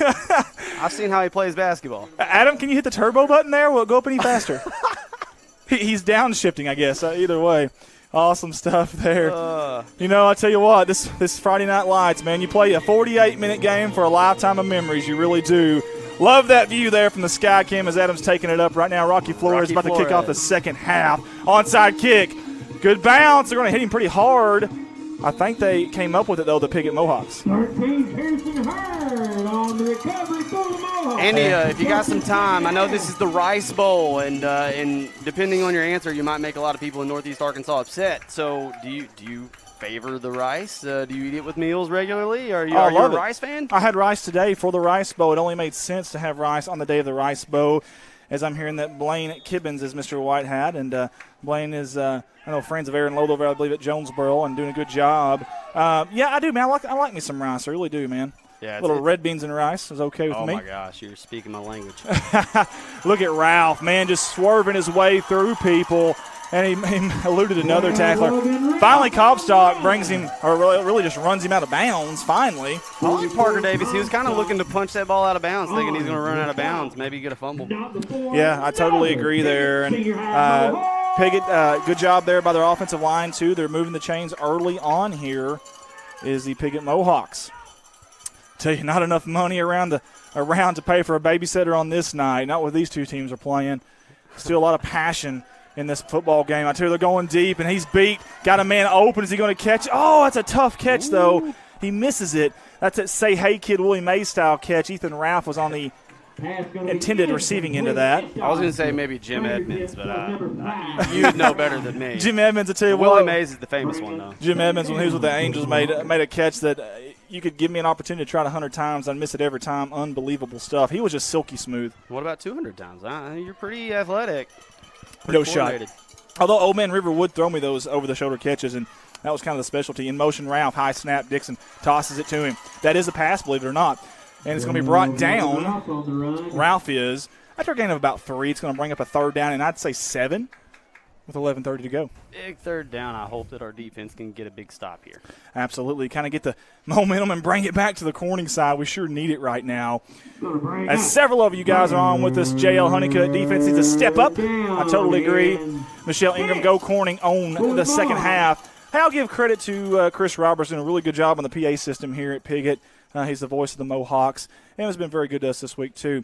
2 running back formation, handoff to Parker. He's got the first down and then some. Breaking tackles, finally brought down. And I say finally, that's Swint back there. It finally wrestles him down, but not after a first down. Or not before a first down, I should say. But not before another. Well, it's oh, never mind. I was going to hope that the ball was spotted on the 10. That way it's they can't get a first down for another chance at a touchdown. But it's on the 12-yard line, I believe. Yeah, it is. 10:47 to go here. High snap again, but Dixon's been handling. Good tackle down there. Who was that? Is that man again, Gary Comstock? Yeah, Comstock. Hey, how about this here? Michael White, we made it home just in time for the newest edition. Could watch his first Bobcat game. Congratulations, you guys, on the newborn there. That's awesome stuff. Neil Palmer, Andy, you are our favorite Bobcat. Like the way you promote Clay County. Hey, absolutely. I appreciate you guys for saying that. We got a good staff up here, and I'm so proud of them, and I'm thankful I got these good people around me here. Second down and a long 9, still in motion. There's the toss. Forward toss, that is. Good open field tackle down there. They swarmed him to the Bobcat defense. Listen, Seal is quick, 4.5 40 speed, and he's elusive. And I think it was Red Eddington who's going to get credit for it, but several of them over there to make that stop. Good job by the Bobcat defense. How many years is the 3-3A going to have to put up with him? Is he a senior, Seal? I'm not sure, actually. I think he is. I'm not 100% sure on that, honestly. And I had a roster the other day that had it, but we've got a printer up here, and it's having all kinds of problems. We'll probably get it figured out right as the time expires in the fourth quarter. But 9:42 to go in the third. Oh, Barry right in his grill. Good toss there by Dixon. There is a flag. That was thrown in a weird spot there. And when I say that, the play had already developed, and then the flag was thrown to a spot where nobody was at. Maybe it was just a late throw, maybe. Maybe couldn't get out of his pants there. They stick him down there, man. Hey, I don't know how they do that. But a little more handsy than I am. I couldn't, no that kidding. thing out and toss it like that. I think good arm. Yeah, no kidding. That's another good thing. Some of these referees love to chunk that yellow flag, man. We see that every once in a while. They like to show off out here a little bit. I don't blame them. You got a little bit of spotlight. Why not? Hey, two-seamer, little tail end. Yeah, little Patrick Mahomes off your back foot, kind of sidearm. Oh, no looking. Yeah, whatever you got to do there. Man in motion, that's Ralph. Shotgun formation, Dixon. They're looking for the screen. Ethan Jordan almost got the quarterback there. He's going to scramble out of bounds. Finally brought down. Oh, and I hope Comstock's okay. He kind of slipped down there. Oh, no. Negative yard play, though. That's in favor of Corning. That's beautiful. Yeah. Going to halftime, going over where Kane and Sandy was, a lot of moisture on the field right now, believe it or not, and that might have been the issue there for Comstock. He was going 100 mile an hour, then having to slow down really quick. It's not easy. Tell you, Tanner Dixon, this all 3A3 quarterback. He broke the single-season records in passing yards and touchdowns for Piggott this year, and you can see why. He's been dynamite tonight. Shotgun formation. Here comes another pass to Ralph, just a little bit ahead of him. Led him just a little bit there to Dixon. And good job by the Bobcat defense. Listen, it felt like things were slowly slipping away there. And the old plexiglass, as we call it, bend but don't break. They stepped up when they needed to. Good time stuff there by the boys in white. Andy, read my lips through this mask. Momentum. Stop them on fourth down, you drive down, and you get a touchdown, and you got the momentum. Not momentum, but momentum. Exactly. Love it. Hey, guys, substitute bus drivers needed at Corning High School. Contact Ralph Mall, 870-378-4064. Substitute bus drivers needed at Corning High School. Man in motion, Amaker handoff. That's Lucas. Not a whole lot going. Good job. Hey, chopping them feet, turning that back, and got, 2, maybe 3 out of it when it looked like a loss of 1. Yeah, they definitely had contact behind the line of scrimmage, and he just kept chopping. Totally agree. Second down and 8. And again, 8:50 to go here in this third quarter. We'll see if the Bobcats can get a drive going here and try to make this thing a game again. The old adage is going into the fourth quarter, you need to be within 2 possessions. They are within 2 possessions right now. Hey, look at this. 4 wide. Trips to the near side. Grub to the top side. Comstock to the left hip of Rangel. Shotgun formation. Fake the handoff. He's got some blockers going with him. That's Big Dakota Wilkins. Going to be brought down, though, in a hurry is Rangel. He did gain 2, though. Third down and 6 here for the Bobcats, and they need this one, folks. They really, really do. What do you do here, Jared? Man, I'd like to say give them something that they haven't seen before, but I think that they threw the book at them early on. So just whatever you've had the most success with, a rollout pass. I feel like Jake does a really good job, and hopefully if our receivers can get open and make some catches. I like a little rollout to the right. I like that. We're going to see what happens here. Hey, they've got 3 wide right now. Running back for protection. That's Comstock going deep. And I tell you what, it's underthrown, and it's picked off. No, it's almost caught. Incomplete either way. I think that was Jordan Grubb, and the ball just essentially didn't get there. It didn't look right coming out of his hand from the get-go. It looked like that thing kind of slipped because, like you said, maybe there's some dew forming on the field. But, that ball didn't come out well. I think it definitely is. Carolyn Boyd said just an observation that this Nan is wondering, why is number 75 Billy showing, or is it? That's Kyson Conley, and maybe like the old David Basil at Arkansas, that kind of old style for those defensive line and linebackers. These boys are young and they're proud of their bodies. Hey, is he going to get that punt off? He is. Wow, are you kidding me? Incredible. I thought that was doomed from the very beginning, but somehow Gary Comstock calmly, cool and collective, got the punt off. Absolutely. I would have been panicking, and I probably would have just grabbed it and ran, just instincts. I'm having some Ricky Storms flashbacks, diving in front of the punter, and then us going. I don't even want to talk about that. Don't even want to talk. Don't bring up old memories like that are bad up. I tell you what, how about these two defenses here to start the second half? Both of them doing a good job of stopping these offenses, which, again, both offenses come in, averaging over 30 a game. So good job by the defense, honestly, all night so far.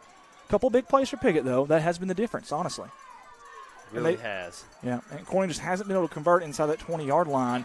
Ralph, I tell you what, he's so shifty, man. Good blocking out there by the wide receiver as well. And they're still going. Finally going to be brought down at about the 27-yard line. And, again, good sportsmanship down there, trying to help each other up.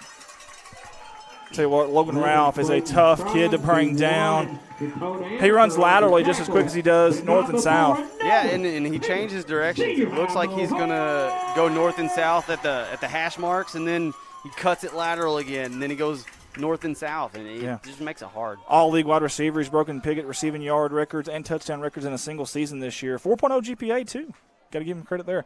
Parker up the middle. Good job there. I think it was Dakota Wilkins who got his hands on him first, and Comstock, Ethan Jordan, and Rhett Eddington. The cavalry came in a hurry there. 4.0, man. That is wicked smart. Wicked smart. Wicked smart. Like it. Love it. Second down and 10 for the Mohawks. What movie is that? The Boston, oh, my goodness. What are you thinking of here? Oh, give me a minute. I don't think too quick. High snap, slant pattern. It's caught by Emerson. Brought down in a hurry by the great white shadow, Parker Davis. But good gain there for Piggott. Matter of fact, it's going to be a gain of about 8. Going to bring up a third down and manageable for sure. Third down in a long 1, maybe 2 yards. Kathy Post says, let's go Corning. Neil Palmer, awesome play, Logan Ralph. Casey Tharp, that's a holy hay bells moment. Yeah, I'd say so. I definitely think so, too. Go Bobcats, you can come back and take it home, Pamela Reed. 6:19 to go. If you're the Bobcats, you really need to stop here on defense. Third down and short I formation. Understood. He bobbled the snap. Got it off, though. Parker looking for something, anything. Going to be brought down. I think he's got enough for the first down. Yeah, it looks like it. They're going to – it's a 4-down territory anyways, so we really needed a negative play. Yeah, I totally agree there. And again, give Piggott credit. That offensive line's doing a pretty good job up there, too. There was a hold there for Parker. I tell you what, though, that center quarterback exchange, it's almost bit him a few times tonight. Faked a little sweep there. Going to be a pass. It's caught. Somehow threaded the needle, and I think he's going to score, Jared. He does. Great job by Ethan Ralph. Hey, Swint was all over him. Watch number 10 in white. He's playing the slant there. He's all over him, and they just threaded the needle. Give Piggott credit right there. They made the play. Man, you could tell he wanted to step up, but he would have ran into the receiver and would have been pass interference, which might have been actually a better play. Yeah, I tell you what, he almost got a hand on it, though. It's just, man, when you had to put that pass in the perfect position, and Dixon did. I mean, he simply did. That was a great throw. Yeah. Goodwill Hunting Goodwill Hunting, that was it. That was Shelly and Shane Cleveland there coming up with that 2-point conversion. Dixon rolling to his right, throws the flats. It's caught by Parker for a successful 2-point conversion for the Piggott Mohawks, and they're running the score up to 32-8 right now. And if you're at home right now, you're probably thinking, man, here comes Piggott. It's going to be a blowout. But listen, Corning had 3 different opportunities inside the red zone, and I thought on one of them they might have scored. But either way, several opportunities for this to be a totally different game. You know, the difference between these really good teams, these great teams, and these teams that are just kind of good and getting there is those little things, finishing those drives, getting down there and getting that extra yard when you need it. And Corning's close, man. They're so close. And, again, this game isn't over. Still a lot of time left. In fact, 5:46 in the third quarter. Yeah, we got to be a big play type of team. But don't get desperate, so you can't get behind the chains either. You just got to time the big plays just right. So play calling is absolutely vital here, because you just can't get behind the chains and punt the ball away.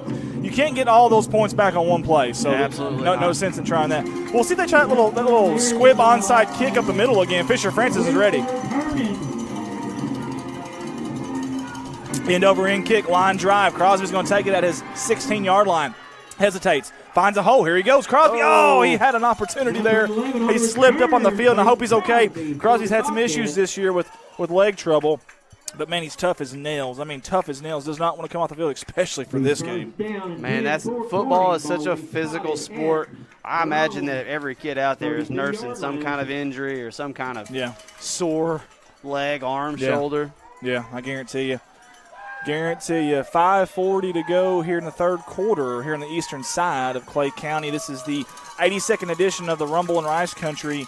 There were some years there they didn't play, Great Depression, during a World War, and we can't find any other anything on it, so I'm pretty sure this is number 82 for these two storied programs. Amaker, far side, good stutter step there, but he's going to be brought down. Nice tackle out there in the flats. I think that was Seal, number 1. It was Brandon Seal. See, if Amaker can just slip that tackle there and get north and south, who knows, he might still be running. But that's the thing, it's been a game of inches tonight, just a little bit here or there. They're just so close to breaking one. They really are so close. You've seen Jake break one earlier, but they've been so close on 3, 4, maybe 5 plays tonight. You got to give Piggott credit for just shoestring tackles, getting their hands out there, whatever it may be. And the field conditions, looks like whenever we're trying to stop, it's taking a few more steps before we can get momentum back north and south. Yeah, I think there's moisture settling on the field for sure. And they blew that one up from the very beginning. That's big number 60. And that's going to be Josh Redd. He's seen red, and like a bull went after it. And unfortunately, the Matador could not elude that one. It's going to be 3rd down and 10 for the Bobcats. Very rarely are you seeing Jake go backwards there, but he had 3 or 4 of them coming at him in a hurry. Neil Palmer says, Hunter Strong and all the problems this year, Mohawks are still in charge. Josh Winscott and Allison Conley watching with us as well. Sandra Williams says, let's go Bobcats. Allison Conley, keep it up, Mohawks. Tim Boyd's also on with us. Doug Hunter, our 3rd game in 7 days for the Mohawks.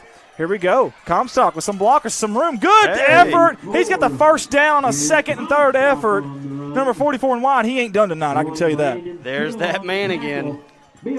We call his name a lot, don't we?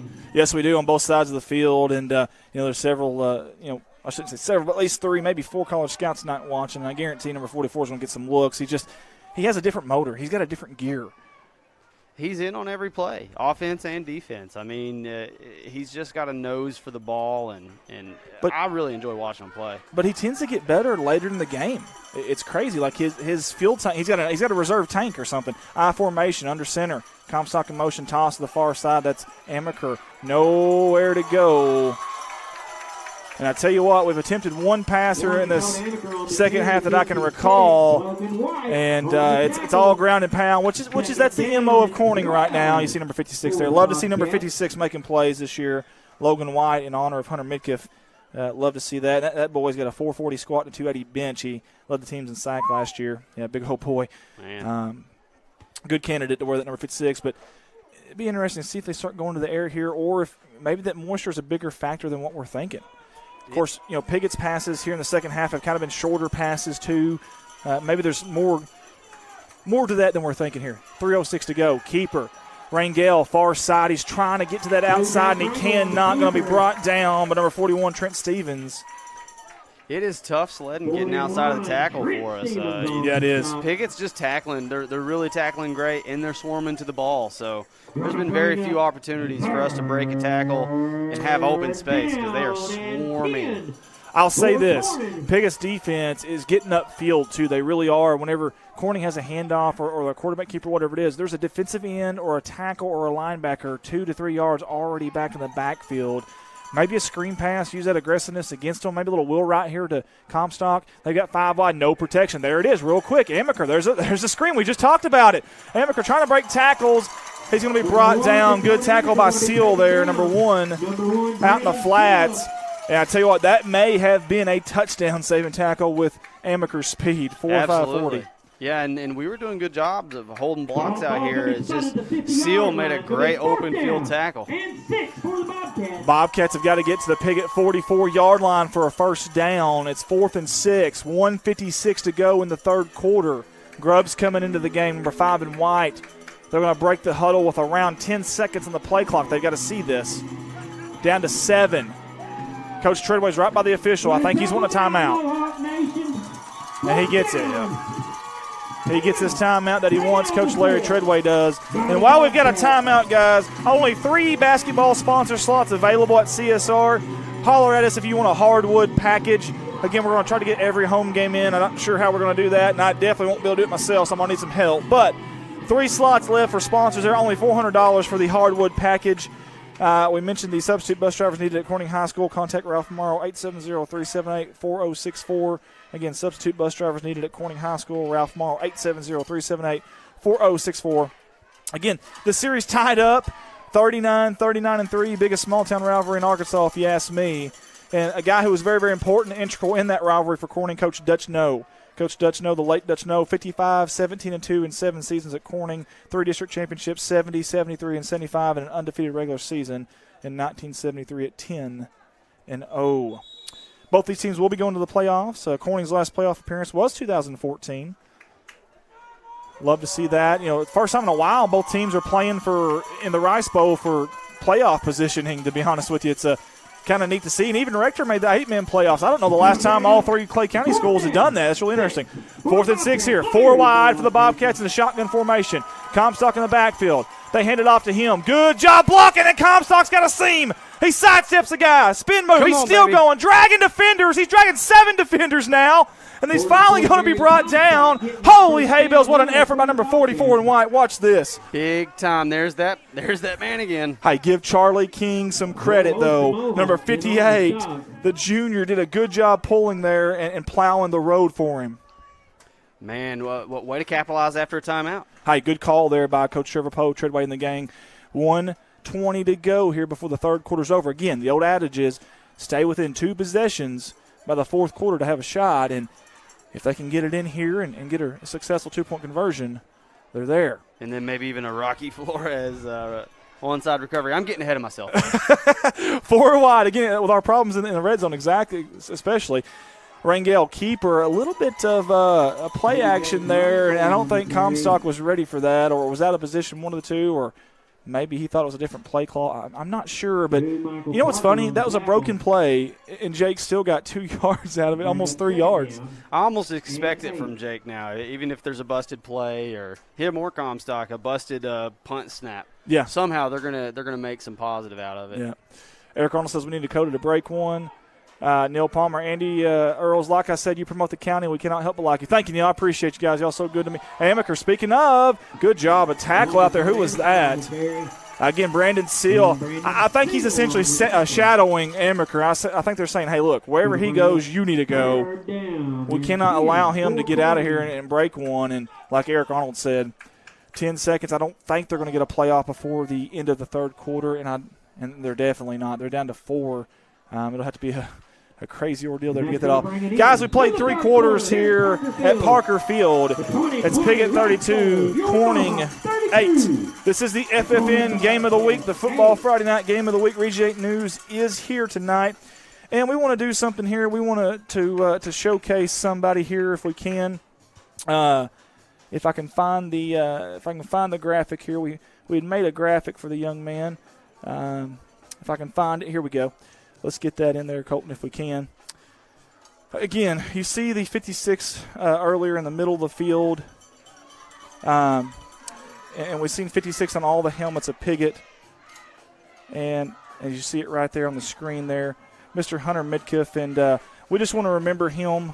From everybody here at CSR to the Summer Green and John Midkiff, the whole entire Midkiff family, we just want you to know we're thinking about you.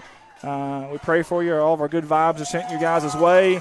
And man, we sure sympathize for you. Thank you, Ricky Betts, our CSR staffer, for making that logo there, that graphic. And we know as far as fans and stuff at Corning, we've had some heartbreak too with some things.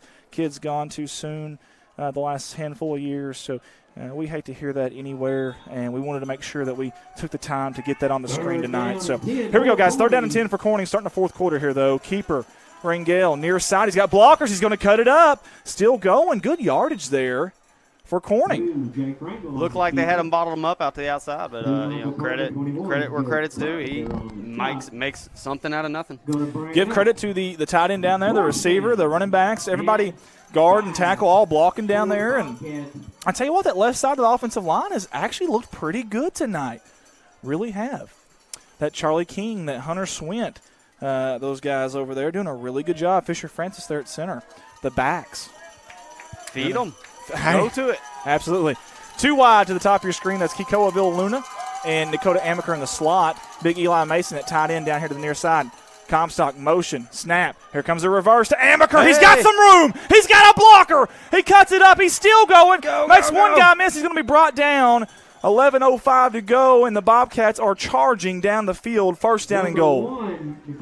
Man, I really wish he could have just punched it in there on one big play because, golly, we have struggled down here close to the end zone, but let's not struggle now. Let's get it in there. We got to get 6. We had another play with Amaker down there that almost scored it. Still thought he scored, but either way, almost scored down there. And give Piggott credit for not giving up on the plays. I mean, they're chasing them down from the far side. And I love that our director got the Hunter Midkiff logo. That's awesome, man. That's fantastic stuff. 10:40 to go here in the third quarter. 9 seconds on the play clock. They got to hurry up. Oh, he almost lost it in the backfield was Lucas, and somehow did he gain yards on that? I believe he did, yeah. I think the Piggott defenders trying to pull him down just pushed him forward by accident. That was, that was crazy there.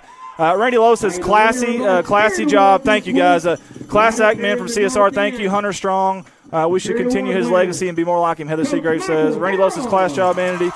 And I tell you what, it's a big couple of plays here. 3rd down right now. Charles Smith says, nice swerve. Neil Palmer, Andy, you're awesome. I did not know this young man, but your tribute is so appreciated and respected. Thank you, guys. JL Honeycutt's also with us. 4 wide, shotgun formation. 3rd down and goal. 5 on the play clock. Handoff. Comstock, did he get it? Touchdown, C-Town. Tech on 6 for the boys in white. They get in the end zone from the red zone finally tonight. Watch this, folks, from the Michael Barker hitting there, sky cam. Man, Comstock, he just slipped in there, man. Get low and get down, and that's what he did. He's quicker than people realize because he stands up tall, kind of like Eric Dickerson, 6'2", 205, but he's 4.7 40 speed, man. He's quick. And he needed to be to get through the initial line of scrimmage, and Piggott put a big hit on him, but he was able to roll over him with all that momentum. Hey, huge right here. It's a 3-possession game. If you don't get this, if you get it, it's a 2-possession game. You need this right here. Rangel in trouble. He throws it. Somehow got the throw off. It's good! Holy hay bells, what a play. How did Amaker catch that football?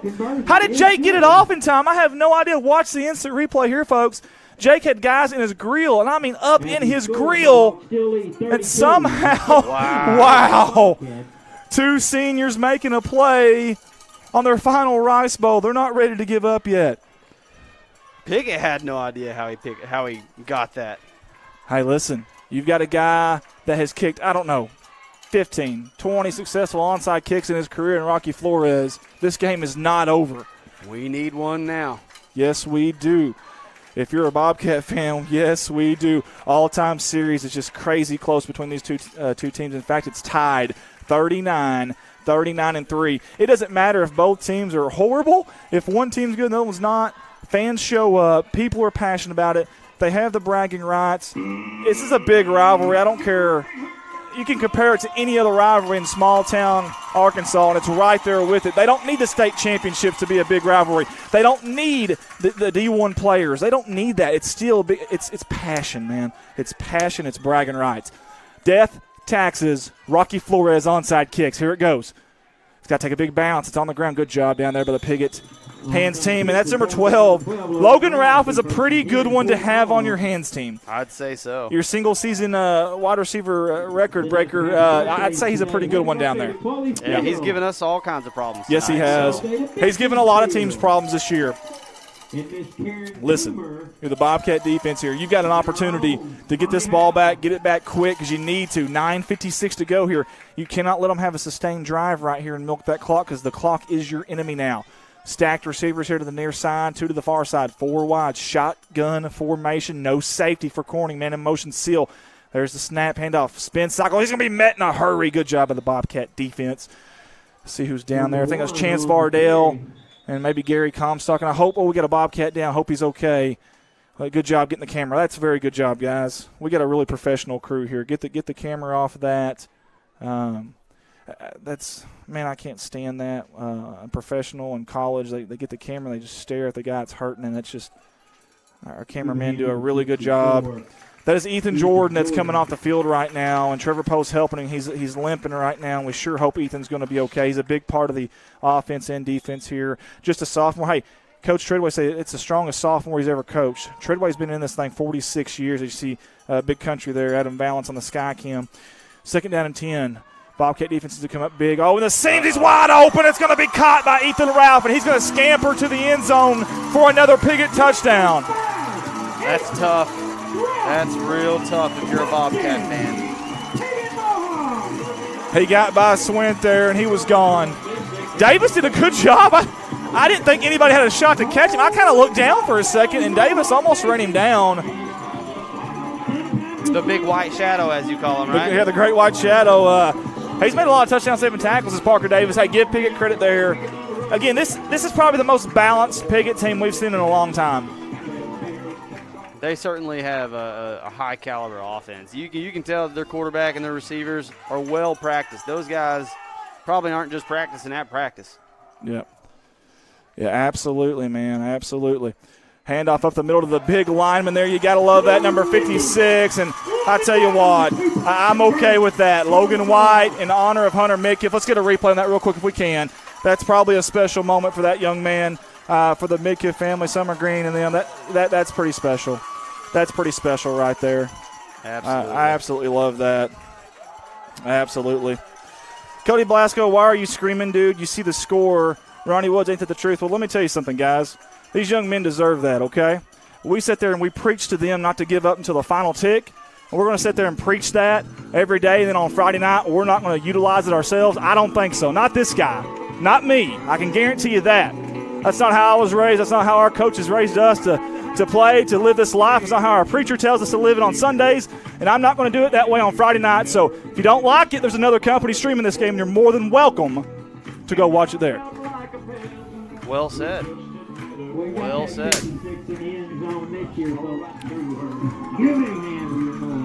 As Allison Conley says, number 56. 9:28 to go here in the fourth quarter. Piggott with the commanding lead 40-16. And they're going to be kicking off here. No matter which way you spin it, it's been an exciting night of football tonight. It has been that for darn sure, man. We've seen a lot of things like that right there. My goodness, that's dangerous. Amaker gets on it, though. And he took a shot for it, too. And we hope the Piggott Mohawk player, I'm saying it backwards, is okay down there. He's getting up a little gingerly. That's the last thing you want to see here at the end of the game is somebody get hurt. You know, both these teams are in the playoffs. You don't want to see that happen. And, of course, you know, listen, Corning Pitt games, they do get chippy sometimes. So, it is what it is. So, here we go, guys, 9:25. The Bobcats will take over at their own 29-yard line. And I believe they've got a couple of timeouts at their dismay. And we certainly do need to move the ball quickly. And I think Coach Poe and Treadway figured that out. Look, 4 wide shotgun formation for a team that's always in the flex bone. We're seeing a lot of this here in the second half. Quarterback keeper Rangel always hit by his own man, I believe, there. Let's watch and hope he's okay, too. Jake is still down. Oh, man. Golly. That's the last thing you want to see. Oh, and he's just now. Okay, he's getting up. Thank goodness. Thank goodness he's getting up there. Boy, I'll tell you what, someone just lit up there. That's number 50 for Piggott, Will Vansel. Man, he got a shot on one of the blockers for Corning and sending back into Jake, and Jake's coming off the field here. I don't blame the staff for bringing him off. Just make sure he's okay. I'm sure Jake doesn't want to come off the field, but make sure that that he's okay. 9:05 to go here in the fourth quarter. Again, 40-16. Hey, Piggott wins this game. Number 2 seed and hosting a playoff game. I tell you what, that's if you're a Piggott fan, that's big stuff, man. They're a number 2 seed. If they win this game, if they can hang on and win this game, then they got a pretty good lead here. But, you know, we watched the Walnut Ridge game last year, and no game is over until it's over. Oh, Comstock hurdling people. Man, he battles for every yard, and he battles. Hey, we call the game as if it's tied until the final whistle. Gary Comstock plays the game as if it's tied until the final whistle, I promise you. Absolutely. And you know, he's always from the backfield. I wonder what we could do if we could get him out in some space, get a full head of steam. I bet you he'd be a heck of a tough tackle for secondaries, which is typically kind of a smaller, faster type kid. Yeah, absolutely. Absolutely. Here we go, outside of the numbers. 3rd down and 4 here for the Corning Bobcats, and they have the ball at their own 41-yard line. Flex bone formation. One split out wide down here to the near end. Man in motion. That is Lucas. Fake the handoff. Rangel keeper. He's got nowhere to go. He's bouncing around trying to find a hole. Gets about a gain of 1 there, but not enough for the first down. It's going to bring up 4th down and 3, and the Bobcats have a decision to make. Quick decision making there for Glasgow. Yeah. Getting upfield. Absolutely. We definitely have to go for it. Yeah, I agree, and I don't know what you call here. I really don't. But, give Pickett's defense credit. They played really good tonight, especially up front there. It'll be really interesting to see here. Do you give Jake an opportunity, give in his hand, let him scramble, let him throw or run? You know, the strong side of the field here, you got a lot of room to go. It is on that far hash. That does give you a little bit more opportunity. We'll see what they do. Carolyn Boyd says, yep, good game. Autumn Cossey's also watching with us. Handoff up the middle. Comstock trying to break tackles. Has he got enough? It's awful close. It's going to be really close. 7:15 to go here on the game clock. Looks like they're going to spot him a little short. I think you're right, Jared. And are we going to get a chain measurement, or are they just going to call it? It's going to be close. It's a really close. I mean, really, really close. Oh, they're signaling first down Corning. Boy, it was awful close there. So either way, it is what it is there, and we'll definitely take it. Look, it's obviously been a rough night on the scoreboard. I'll say this: these boys are still fighting, though. And again, we had 3 drives in that first half that were inside the 20, 15-yard line and so close. Man, this is a different ball game if we could just punch it in. And, of course, there's always the what-ifs, but it is what it is, though. It is, but as a fan, it's always good. It's always fun to play on the what-ifs. Oh, yeah, absolutely. Hey, and that's the cool thing about being a media member or a fan. We can do that. You know, the coaches are very, hey, one play at a time, this and that. And seeing Grady Pennington in there, too, on the offensive line. I like to see him getting in there. Keeper. Rangel trying to find somewhere to go. Nowhere to go. Number 41, Trent Stevens. We've called his name a lot tonight. He's getting in the backfield, causing us all kinds of trouble. He's been down on mine, has Trent Stevens. Listen, Trent isn't the biggest guy out there by any means, but he's got a lot of heart, and he definitely fights out there. You love to see that, too. So 6:38 on the game clock, 20 on the play clock. Along with Sarah Hicks. 4 wide again for the Bobcats. Shotgun formation. They're using that 4 wide to run. They're spreading them out to run right now. Comstock up the right side between the tackle for about 4. Brings up a 3rd down and 8. Keep the train rolling. Absolutely. Get off the track when the trains are coming. Absolutely. It's going to be really interesting if Piggott ends up winning this football game for Corning to see what happens. With all the teams that maybe or may not be opting in, Saturday will be really interesting for them. Will they have their first game at Newport as a 5 seed playing the number 2 out of the 2-3A, or will they have a play-in game with a team that didn't make the playoffs but opted in? We'll see. There's a lot of different scenarios there. We have no idea what to expect Saturday in the AAA. I don't think they do either. Bless their heart. They're going to have a tough one come Saturday. Yeah. Quarterback keeper Rangel looking to throw. He's got a man deep, underthrown a little bit, but Grubb's going to go up and try to get it. Good defensive play there by Ethan Ralph. That was great defense. Yes, it was. Ethan Ralph with a very good play down there. And again, just Jordan Grubb, really quick out there is Grubb. He's 4.8 40 speed, and and that play took a little bit longer to develop for Rangel to get the ball out there. Yeah. I mean, even despite, he probably hurled that thing 35, 40 yards. Not a bad arm. Yeah, not bad at all, especially on the run like that. And like I said, a lot of moisture down there on a night like tonight. We've seen both these quarterbacks kind of air it out a little bit, too, at times. And we've got a timeout here by Corning. And we're going to take that moment to get with our guys on social media here. Adam Besson said both teams are playing good tonight. Mary's on with us. Taylor Hamilton, Logan Allman, and Brandy Woods are also watching. Sue Hill's watching. No Rico's watching with us. Cody Blasco is still at it again there. Neil Palmer, you are fair and respected. If I still lived up there, I would buy cars from you. Thank you, Neil. I appreciate that. It means a lot to me. Carolyn Boyd, yep, good game. And it's one of those things, hey, you can't make everybody happy, and that's okay. And the beautiful thing about streaming this stuff is if you don't like it, just turn it off. It's not that hard. There's another company here that's streaming it, or just hit your mute button. Again, when you get this big and you have this many people watching, you can't make them all happy. We respect that. We understand that. But again, we're never going to stop giving it everything we have for these boys because, by gosh, they deserve it. And if you knew, Cody, if you had any idea where this Bobcat team was 2 years ago, no, I'm sorry, 14 or 15 months ago, the state's longest losing streak and how far they've come, I promise you, it's worth getting excited for. Fourth down for the Bobcats. They're going to punt it off right here high. End over end kick, no return back there for Piggott. It takes a Piggott bounce. Of course it does on a night like tonight. Of course it does. They must have put something in the soil. That's what it was. Yeah. Absolutely. You know, there's old jokes back in the day where if a team that's really fast comes into town, you kind of let the grass grow. You know, you don't cut it that way. Kind of slow them down a little bit. Not a bad idea. Yeah, you love the little advantages these coaches try to get week in and week out. So, come on, Jake, from Santa Fe, Texas. We got some people from Santa Fe. We got you from all over the country. We've had them from all over the world these last year and 2 months watching us. And in fact, I think it was right at 30 countries have watched our streams, and it's awesome. So, got a lot of people there supporting us. Hey, we appreciate you guys so much. Man in motion, that's seal. They fake it to him. Hey, they're going to go deep here over the seam. They got Ralph. He's open. It's caught. It's him versus Grubb. It's a speed race, and both of them are very fast, but Grubb's not going to catch him. Ralph with a touchdown for Piggott. Extremely good play there. Listen, Dixon put that thing on a dime. Look at that. I mean, Ralph barely slowed down, just to tell you the truth. I was about to say, he didn't have to slow down hardly any. That's a beautiful pass. That's tough to defend.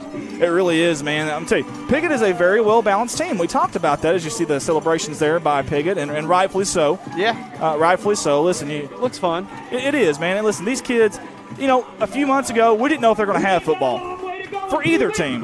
Yeah. And it's awesome to see us get it. Not only did we play, but we survived the season. This is week 10, guys. We have survived COVID to a point to where we're at week 10, and that's awesome stuff. So, 2-point conversion here for Piggott. Up the middle. Did he get enough, Jared? I don't know. No, he did not. Absolutely not.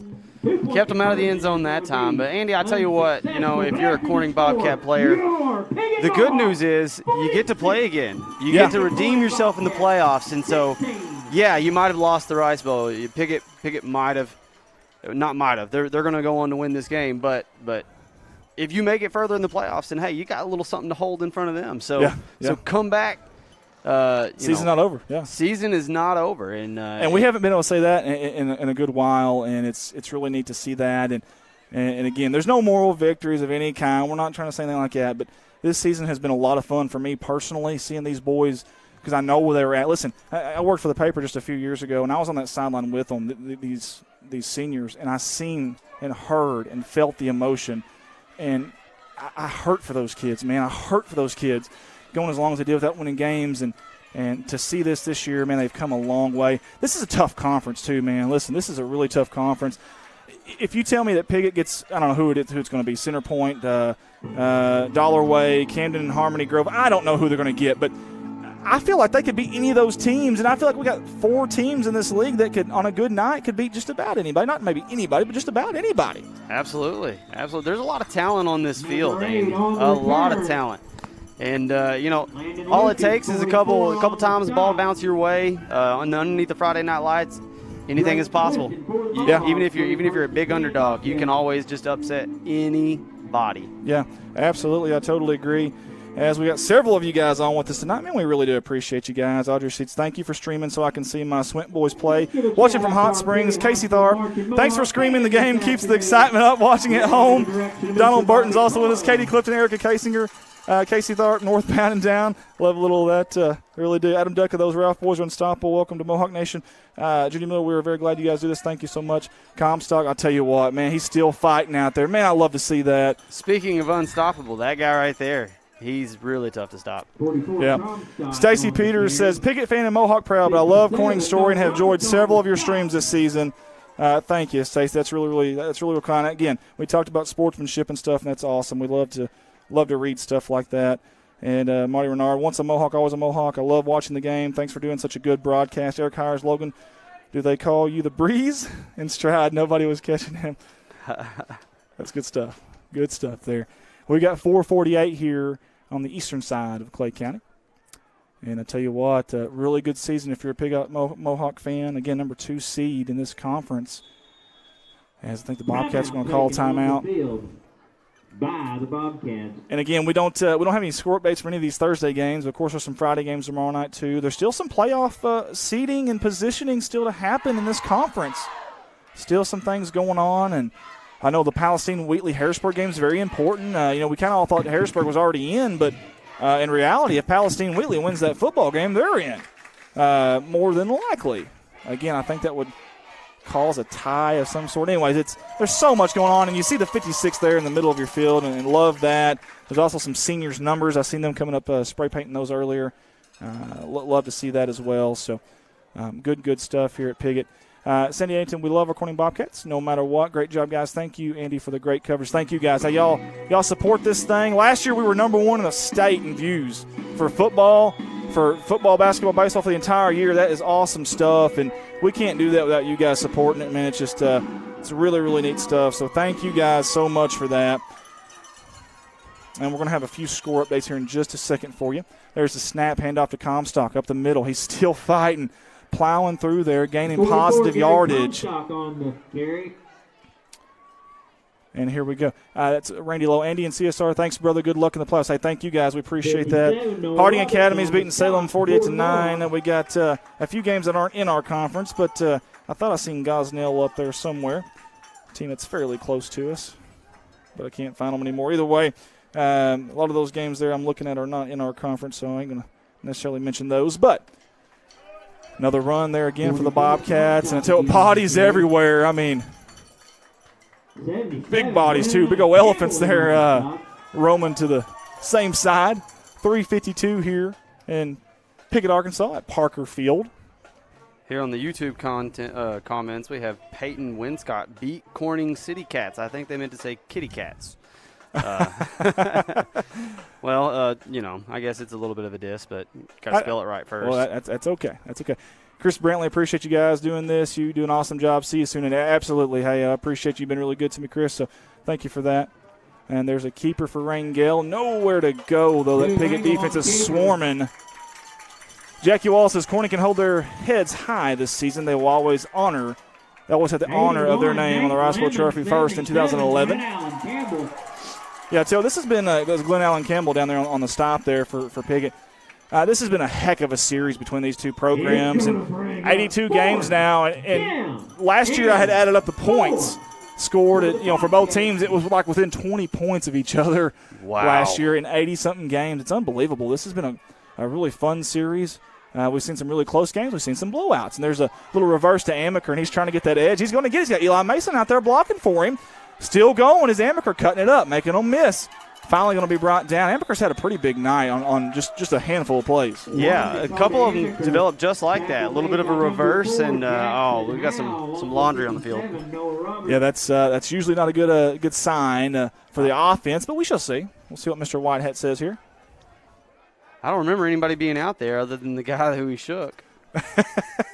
It did seem that way, but block in the back. Okay. Either way, so that's going to bring that play back for Corning. 2:39 to go here in the football game, and we appreciate Kanan Sandy and Ginger Sandy and the family coming up tonight from Cave City to support our boys. That's awesome. Carl Whitman, I love how Andy Earls has praised both teams. He's gave both teams kids praise and his heart to get these kids seen by colleges. Wow, thank you. Hey, thank you guys. Hey, this staff of mine does a great job of trying to get that done, and Means a lot. Johnny Lambert says 44 is a great player. Good luck to both teams in the playoffs. Like to see that. Like to hear that. Heather Seagrave says, keep up the class act. You all are awesome at what you do. I'm glad 99.9% of our fans supported your great announcing. It's okay. I appreciate that. And there's always that one or two people. That's okay. It is what it is. Everyone has their opinion. Almost picked off. And, oh, bless his heart. He dropped it. Oh, Drake Clifton wants that one back. Bless his heart. He had him a pick there. And I think maybe, who knows, got a little too excited. The eyeballs got big. There's been a few of those. Yeah. He's not the only one tonight. And yeah. He was in position. He was in position to make the play, and he did. So give him credit there. So. Yeah, absolutely. There's the positive. There's the silver lining. That's right. 2:07 here, and they got a little Johnny Cash playing, which I'm totally fine with. The Arkansas native. It's going to be first down. The man in black, Mr. Johnny Cash. We love that. Charles Smith says Gary Comstock carry a single defender is 5 yards a carry. Tim Hobbs and Andy's hats off to you and the crew as always. It's a joy to tune in y'all's coverage. Teddy Brownie, proud of the Bobcats and coaches and Corning Sports Report and the fans with the positive comments. Absolutely. Hey, 4 wide here for the Mohawks. Got a backup quarterback in there. Got the handoff off. I think he might have wanted to keep that. That's number 4, Jackson Howell there, the quarterback. And number 33, that's Kyler Smith, who coaches, they raved about him, said he was tough as a pine knot. Tough as a pine knot. That's pretty tough. That's pretty darn tough now. Tough as a pine knot. Big thanks to my staff tonight. Ricky Betts and the Hero Cam. Adam Valance, Big Country up there on the Sky Cam way up in the air. You're seeing it right there, actually. Director Colton Ladyman doing a good job as always. Desi Earls on the wide view, the mountain man cameras we call it. J.R. Roark and Old Man River Tim Earls down low on the rover cams on the sidelines. Trying to give you as many views tonight as we can of this 82nd edition of the Rice Bowl. Landon Berry, good job getting out there. Gary Comstock. Great tackling. Yeah, the cavalry came. Landon out there with a good job. And, Landon Berry, man, I tell you what, there's a few games ago. I think it was Salem.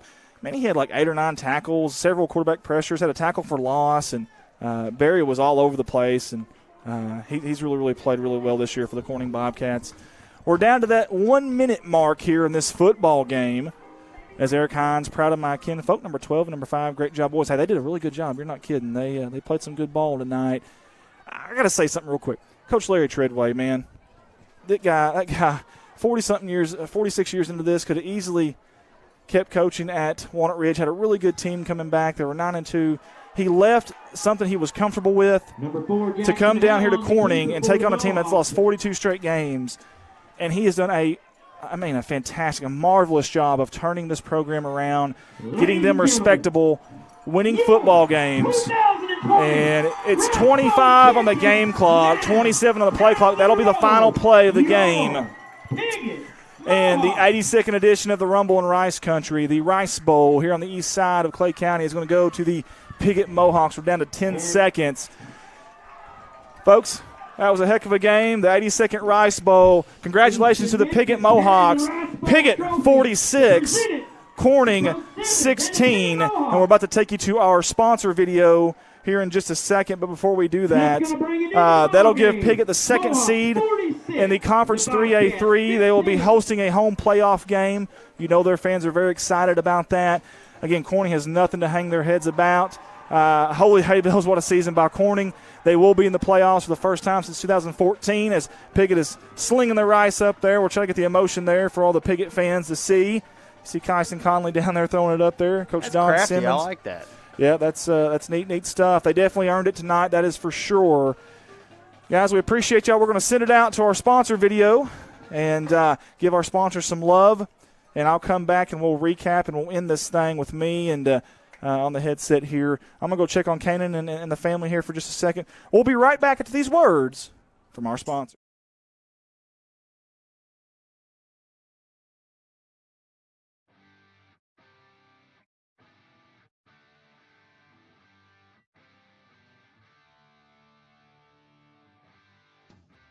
Corning Sports Report would like to take this time to thank Cotter Cox Seeds out of Noble, Arkansas.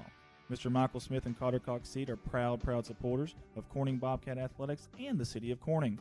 Cotter Cox Seeds. A special thanks to Woolard Flying Service out of Corning, Arkansas for supporting Bobcat Athletics. Matt Wooler would like to wish the Corning Bobcats the best of luck this season and also remind them that the sky is the limit. Woolard Flying Service, 870-857-3839. Wiedemann Farms, 561 County Road 131 in Corning, Arkansas. Wiedemann Farms has been serving the Corning community since 1978.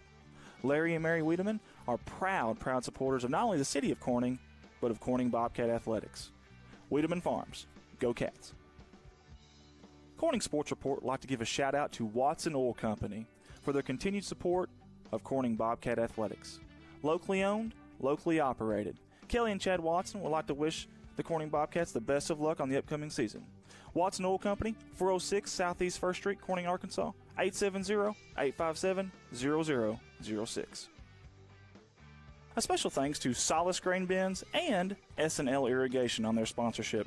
Whether it's grain bins, wells, pumps, underground pipe, or any service of that nature, Solace Grain Bins and S&L Irrigation will take care of you. Rhonda and Jerry Solace would like to wish the Bobcats the best of luck on the upcoming season. Red Taylor Ford, locally owned and operated by the Taylor family since 1977. Their company has been an integral part of the Corning community since their beginning, participating and or donating to basically every major community project to come before them. They have a top-notch service department with master certified technicians. Contact them for all of your automotive needs at 870-857-3516 or at www.redtaylorford.com. CSR would like to thank Parkview Restaurant of Corning, Arkansas for their sponsorship. Parkview offers breakfast, lunch, and supper, including daily plate lunches, and they have a deli with a variety of lunch meats and nightly specials. Amy and Danny and Jordan are big supporters of Corning Bobcat Athletics. Thank you to Parkview Restaurant. This is Mike Vinson, Certified Public Accountant. I've been a Bobcat fan for as long as I can remember, having worn the black and gold as a student years ago. Join me in supporting our students as they proudly represent our school and community. And come see me on 2nd Street in downtown Corning for all your tax and accounting needs. Go Bobcats. Keith and Rhonda Turner of K-Ron Farms would like to encourage the community to support the students of the Corning School District. Whether it is a sporting event or an academic accomplishment, these students are representing our school. We need to let them know how proud we are of them. Let's show our Bobcat pride. It's great to be a Bobcat. K-Ron Farms. The Corning Sports Report would like to give a special shout out to State Representative Joe Jett for sponsoring our endeavor. Mr. Joe Jett has always been active in the community, whether it's supporting the town of Corning or it's supporting Bobcat Athletics. This is a political ad paid for by State Representative Mr. Joe Jett. Corning Sports Report would like to say thank you to Jerry and Linda Turner of J-Lynn Farms. Jerry and Linda are sponsoring us with a black and gold package this year, and they are proud supporters of Corning Bobcat Athletics. J-Lynn Farms. Corning Sports Report would like to give a special shout out to Jeremy and Amanda Wiedemann out of Corning, Arkansas. Extremely kind-hearted people who not only support the community, but they also support the Corning Bobcat Athletics. Jeremy and Amanda Wiedemann. CSR would like to give a special shout out to Heritage Ag out of Hoxie, Arkansas. Serving Arkansas farmers since 1966, leading the farm equipment industry into the 21st century. Call Brody Morrow, salesman at 870-886-6663 or 870-809-1822, Heritage Agriculture of Arkansas.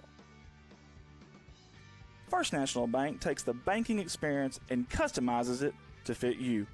Whether it's supporting your Corning Bobcats or saving you time by eliminating trips to the bank, First National Bank puts you first, always. Member FDIC and equal housing lender, First National Bank. Your local Farm Bureau insurance company introducing Ag Promise, an exceptional policy that protects everything farmers rely on. Ag Promise is a competitively priced, easy to understand, and tailored to meet your specific needs. That's Farm Bureau's commitment to you, and they have a team of local agents and adjusters ready to back it up. Give them a call today to protect your agribusiness. It's not complicated. It's a promise. Ag Promise. 870-857-6788.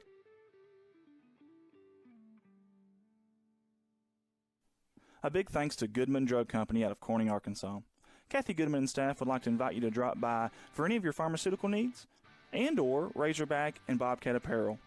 Drop by and see them Monday through Friday, 8:30 to 5:30, and Saturday, 9 to 1, or use the convenient drive-thru.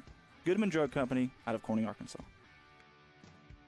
CSR would like to say thank you to Clay County Electric and Clay County Connect, a broadband company, for their sponsorship for Bobcat Athletics. To see if you're eligible for Clay County Connect, a broadband company, contact them Monday through Friday, 8 a.m. to 5 p.m. at 870-202-1990. Clay County Electric and Clay County Connect. A special thanks to Civil Engineering Associates for being proud sponsors of Corning Bobcat Athletics. 2 locations, one in Jonesboro, one in Poplar Bluff. Professional engineer John Seelig of CEA would like to wish the Corning Bobcats the best of luck on the upcoming season. CSR would like to give a special thanks to B&B Well Drilling out of Peach Orchard, Arkansas, for their continued support of Corning Bobcat Athletics.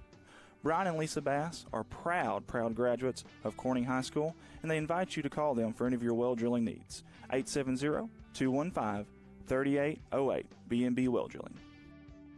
The Corning Sports Report would like to give a special shout out to Boschlicker Brothers Farms for sponsoring our endeavor. The Boschlickers have always been avid Bobcats and avid supporter of all things Corning athletics. Thank you again, Boschlicker Brothers Farms. First Choice Healthcare in Corning, Arkansas, proud sponsors of Corning Bobcat Athletics, celebrating 25 years of community health care. At First Choice Healthcare, we practice compassionate, affordable health care for everyone to help improve lives and build healthier communities. First Choice Healthcare, your community, your health. Legacy Equipment. There has never been a better time to take home your compact utility tractor. With durable construction and features that easily hook up to dozens of attachments in moments. No job is too tough. Plus, with no down payment and major price cut, the savings have never been better. Models as low as $138 a month, including quick hitch and loader. Stop by any of the Legacy Equipment's 7 convenient locations to take advantage of limited time savings. See dealer for details. Offer ends October 30th, 2020. Legacy Equipment. Corning Sports Report would like to say thank you to Mike Townsend Farms, LLC, out of Corning, Arkansas. Mike Townsend hauls gravel, dirt, topsoil, grain, and heavy equipment. Mike Townsend Farms, LLC. A big thank you to Big Iron Auctions. Jason Horner with Big Iron Auctions can help you with all of your farm retirement, estate, and equipment sales. Big Iron Auctions is one of the industry's fastest growing online auction companies that have nearly 9,000 items on their September auctions alone. Big Iron Auctions. This advertising slot is in honor of Bobcat coaching legend Dutch No. Dutch No spent 7 seasons at the helm of Bobcat football. He was 55, 17-2 overall, with an undefeated season in 1973 and 3 district championships, 1970, 1973, and 1975, in honor of Coach Dutch No. A big thank you to Kerry Russum Qureshi and Qureshi Law Firm and Wealth Management for their sponsorship. Lower taxes, greater wealth, lasting legacy. Qureshi Law Firm and Wealth Management. Corning Sports Report would like to give a thank you to Wendy Cole and Cole Farms. Everybody at Cole Farms wants to wish the Bobcats the best of luck on the upcoming season. Cole Farms. A big thank you to Three Little Monkeys and Hair by Danielle for sponsoring the Black and Gold package this year with Bobcat Athletics. Located in downtown Corning, Arkansas on 2nd Street, right by the Hop Alley Gazebo, Three Little Monkeys and Hair by Danielle. Corning Sports Report would like to take this moment to say thank you to the fine folks at Nutrien Ag Solutions. Mr. James Varvel and everyone at Nutrien Ag are proud supporters of the Bobcats and want to wish the Bobcats the best of luck on all the sporting events this year. Nutrien Ag Solutions. I'd like to take this time to say thank you to Debbie and Bud Hill of Corning, Arkansas. Debbie Rose Hill Massage and CBD Products have been a proud sponsor of Corning Athletics and the city of Corning for a very long time. Thank you, Debbie Rose Hill Massage and CBD Products. Corning Sports Report would like to give a special shout out to Zack Brown Farms for their sponsorship. Zack Brown Farms has always been active in the community of Corning and also Bobcat Athletics. Zack Brown, being a former Bobcat himself, wants to wish the Bobcats nothing but the best of luck on this season. Zack Brown Farms, on the road to success. Corning Sports Report would like to give a special thank you to Michael Barker Heating and Air out of Corning, Arkansas. Michael Barker is a proud supporter of Corning Bobcat Athletics and the city of Corning. Michael Barker Heating and Air, 870-323-0556. Corning Sports Report would like to give a special thanks to Woolard Farms. Woolard Farms is a proud sponsor of the Corning Bobcats, sponsoring the Black and Gold package for the entire year of Bobcat Athletics. Thank you to Nathan, Jennifer, Dylan, and Josie, Woolwood Farms.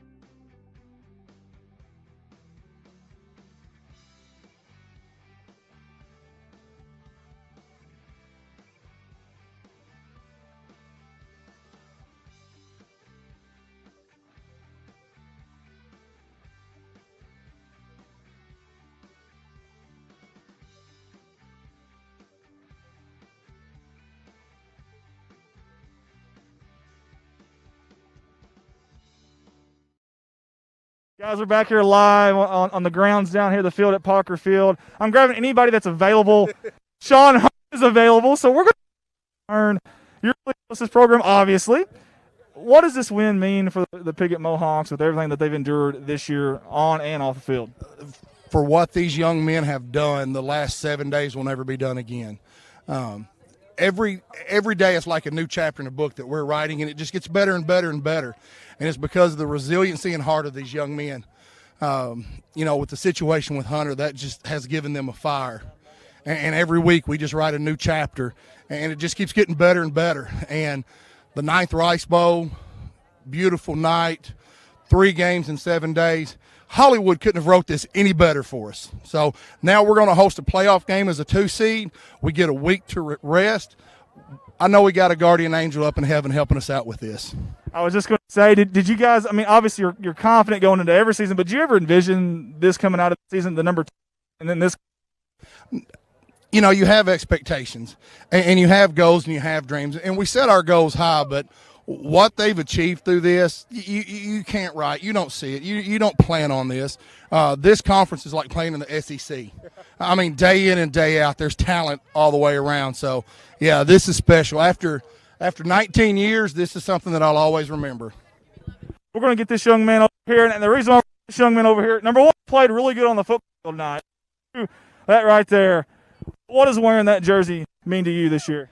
It means about everything. Me and Hunter were best friends, dang near brothers, and we did everything together. So it means a lot getting to represent him out here, and thankful that John would let me do that for him. So it's just the greatest honor I can have. Well, it's awesome. Obviously, you boys played really well tonight. I mean, it's been a great season. Did you ever dream of everything like this happening the way it's happened? No, because we came in a lot of adversity in the first season, with Hunter and then Coach Errol and stuff. We knew we were good, but, it's just all mental toughness and all that stuff. So it's better than anybody could expect it to be. Young man, you played really good tonight. Congratulations, and good luck in the playoffs. We got one more. We're gonna get another air with us. Young, congratulations. That one, Phil. Oh, it feels real good. Anytime you play Corning, it's going to be a good ball game, and to beat them the way we did, we felt real good. Our defense played really well, and our offense was clicking, and we didn't get the ball a whole lot, but we were pretty efficient when we had it. I totally agree with that. Listen, you're fairly new here at Piggott. Being away from here, maybe didn't get to see every year and how things played out. But did you guys come into this season ever expect number 2 in the conference 3? Obviously, you expect to win games, obviously, but man, this is big stuff. It is, and we thought we had a chance to be pretty decent, but they've banded together and kind of played in Hunter's name, and they played as hard as they could all year, and they kept getting better every day, and we're playing pretty well right now, and it's great. It would have been hard to say we would have thought we could have got the number 2 seed, but we did, and we knew we had to reschedule that game with Harrisburg, but to be able to do that, and I didn't know if I could put my kids through 3 games in 7 days or not, because that's tough physically, and they did it and they won it, and I wanted to give our kids a chance, and they wanted to do it, so I'm very proud of them, and we're excited about the opportunity to play a playoff game at home. I think obviously something else that's happened here, does this make it that much sweeter with everything that's gone on? Obviously, departure of a coach and then the Hunter Mitkiff ordeal, that's got to make adversity that much sweeter and the results that much. It really does. The kids have been very resilient. They keep bouncing back every time something gets thrown at them. And, with all that stuff going on top of the COVID, everybody's had to deal with COVID. And then then to have the death of a kid and a coaching change after the first week, and then, you know, to get to this place and think, oh my God, we're going to have to play 3 games in 7 days if we want to get the number 2 spot. So we've had a lot of things thrown at us, and we've handled all of them pretty well, and came out flying high. So now we're going to get a little bit of time off. Coach Simmons, I think I speak for everybody when I say you've done a heck of a job here. And ideal situations for you to have to jump in, vault into that spot. Obviously, beginning of the year, that wasn't something necessarily you're looking into. But I think I speak for everybody when I say you've done a heck of a job. Congratulations, Coach. Hey, thank you very much. I just appreciate everything you said, man, and everything you do for us. Absolutely. Hey, good luck in the playoffs, you guys. Thank you very much. That's Coach Simmons. Piggott. Hey, guys, we're going to call it a night here at Parker Field. The Piggott Mohawks come out victorious. They'll be the number 2 seed in the playoffs. Corning's still going to the playoffs as well. We've talked about them all night long. Man, they've come so far. Coach Larry Treadway coming here, taking over a program 16 months ago, whatever it was, that longest losing streak in the state of Arkansas at 42 games. Man, they have come so far. So proud of those boys. I love you guys. If you're watching this right now, I absolutely love you guys. Do anything for you. I'm here for you. You got nothing to hang your head about, guys. Hey, let's rest up. Let's get healthy. Let's play, whether it's Friday, next Friday, doesn't matter. Doesn't matter where, who, or what. Let's get out there and let's give it all like you always do. Guys, I love you guys. For all the staff here at CSR, good night to everybody. Thank you to all the people that tuned in with us. Guys, good night. God bless you. And as always, go Cats.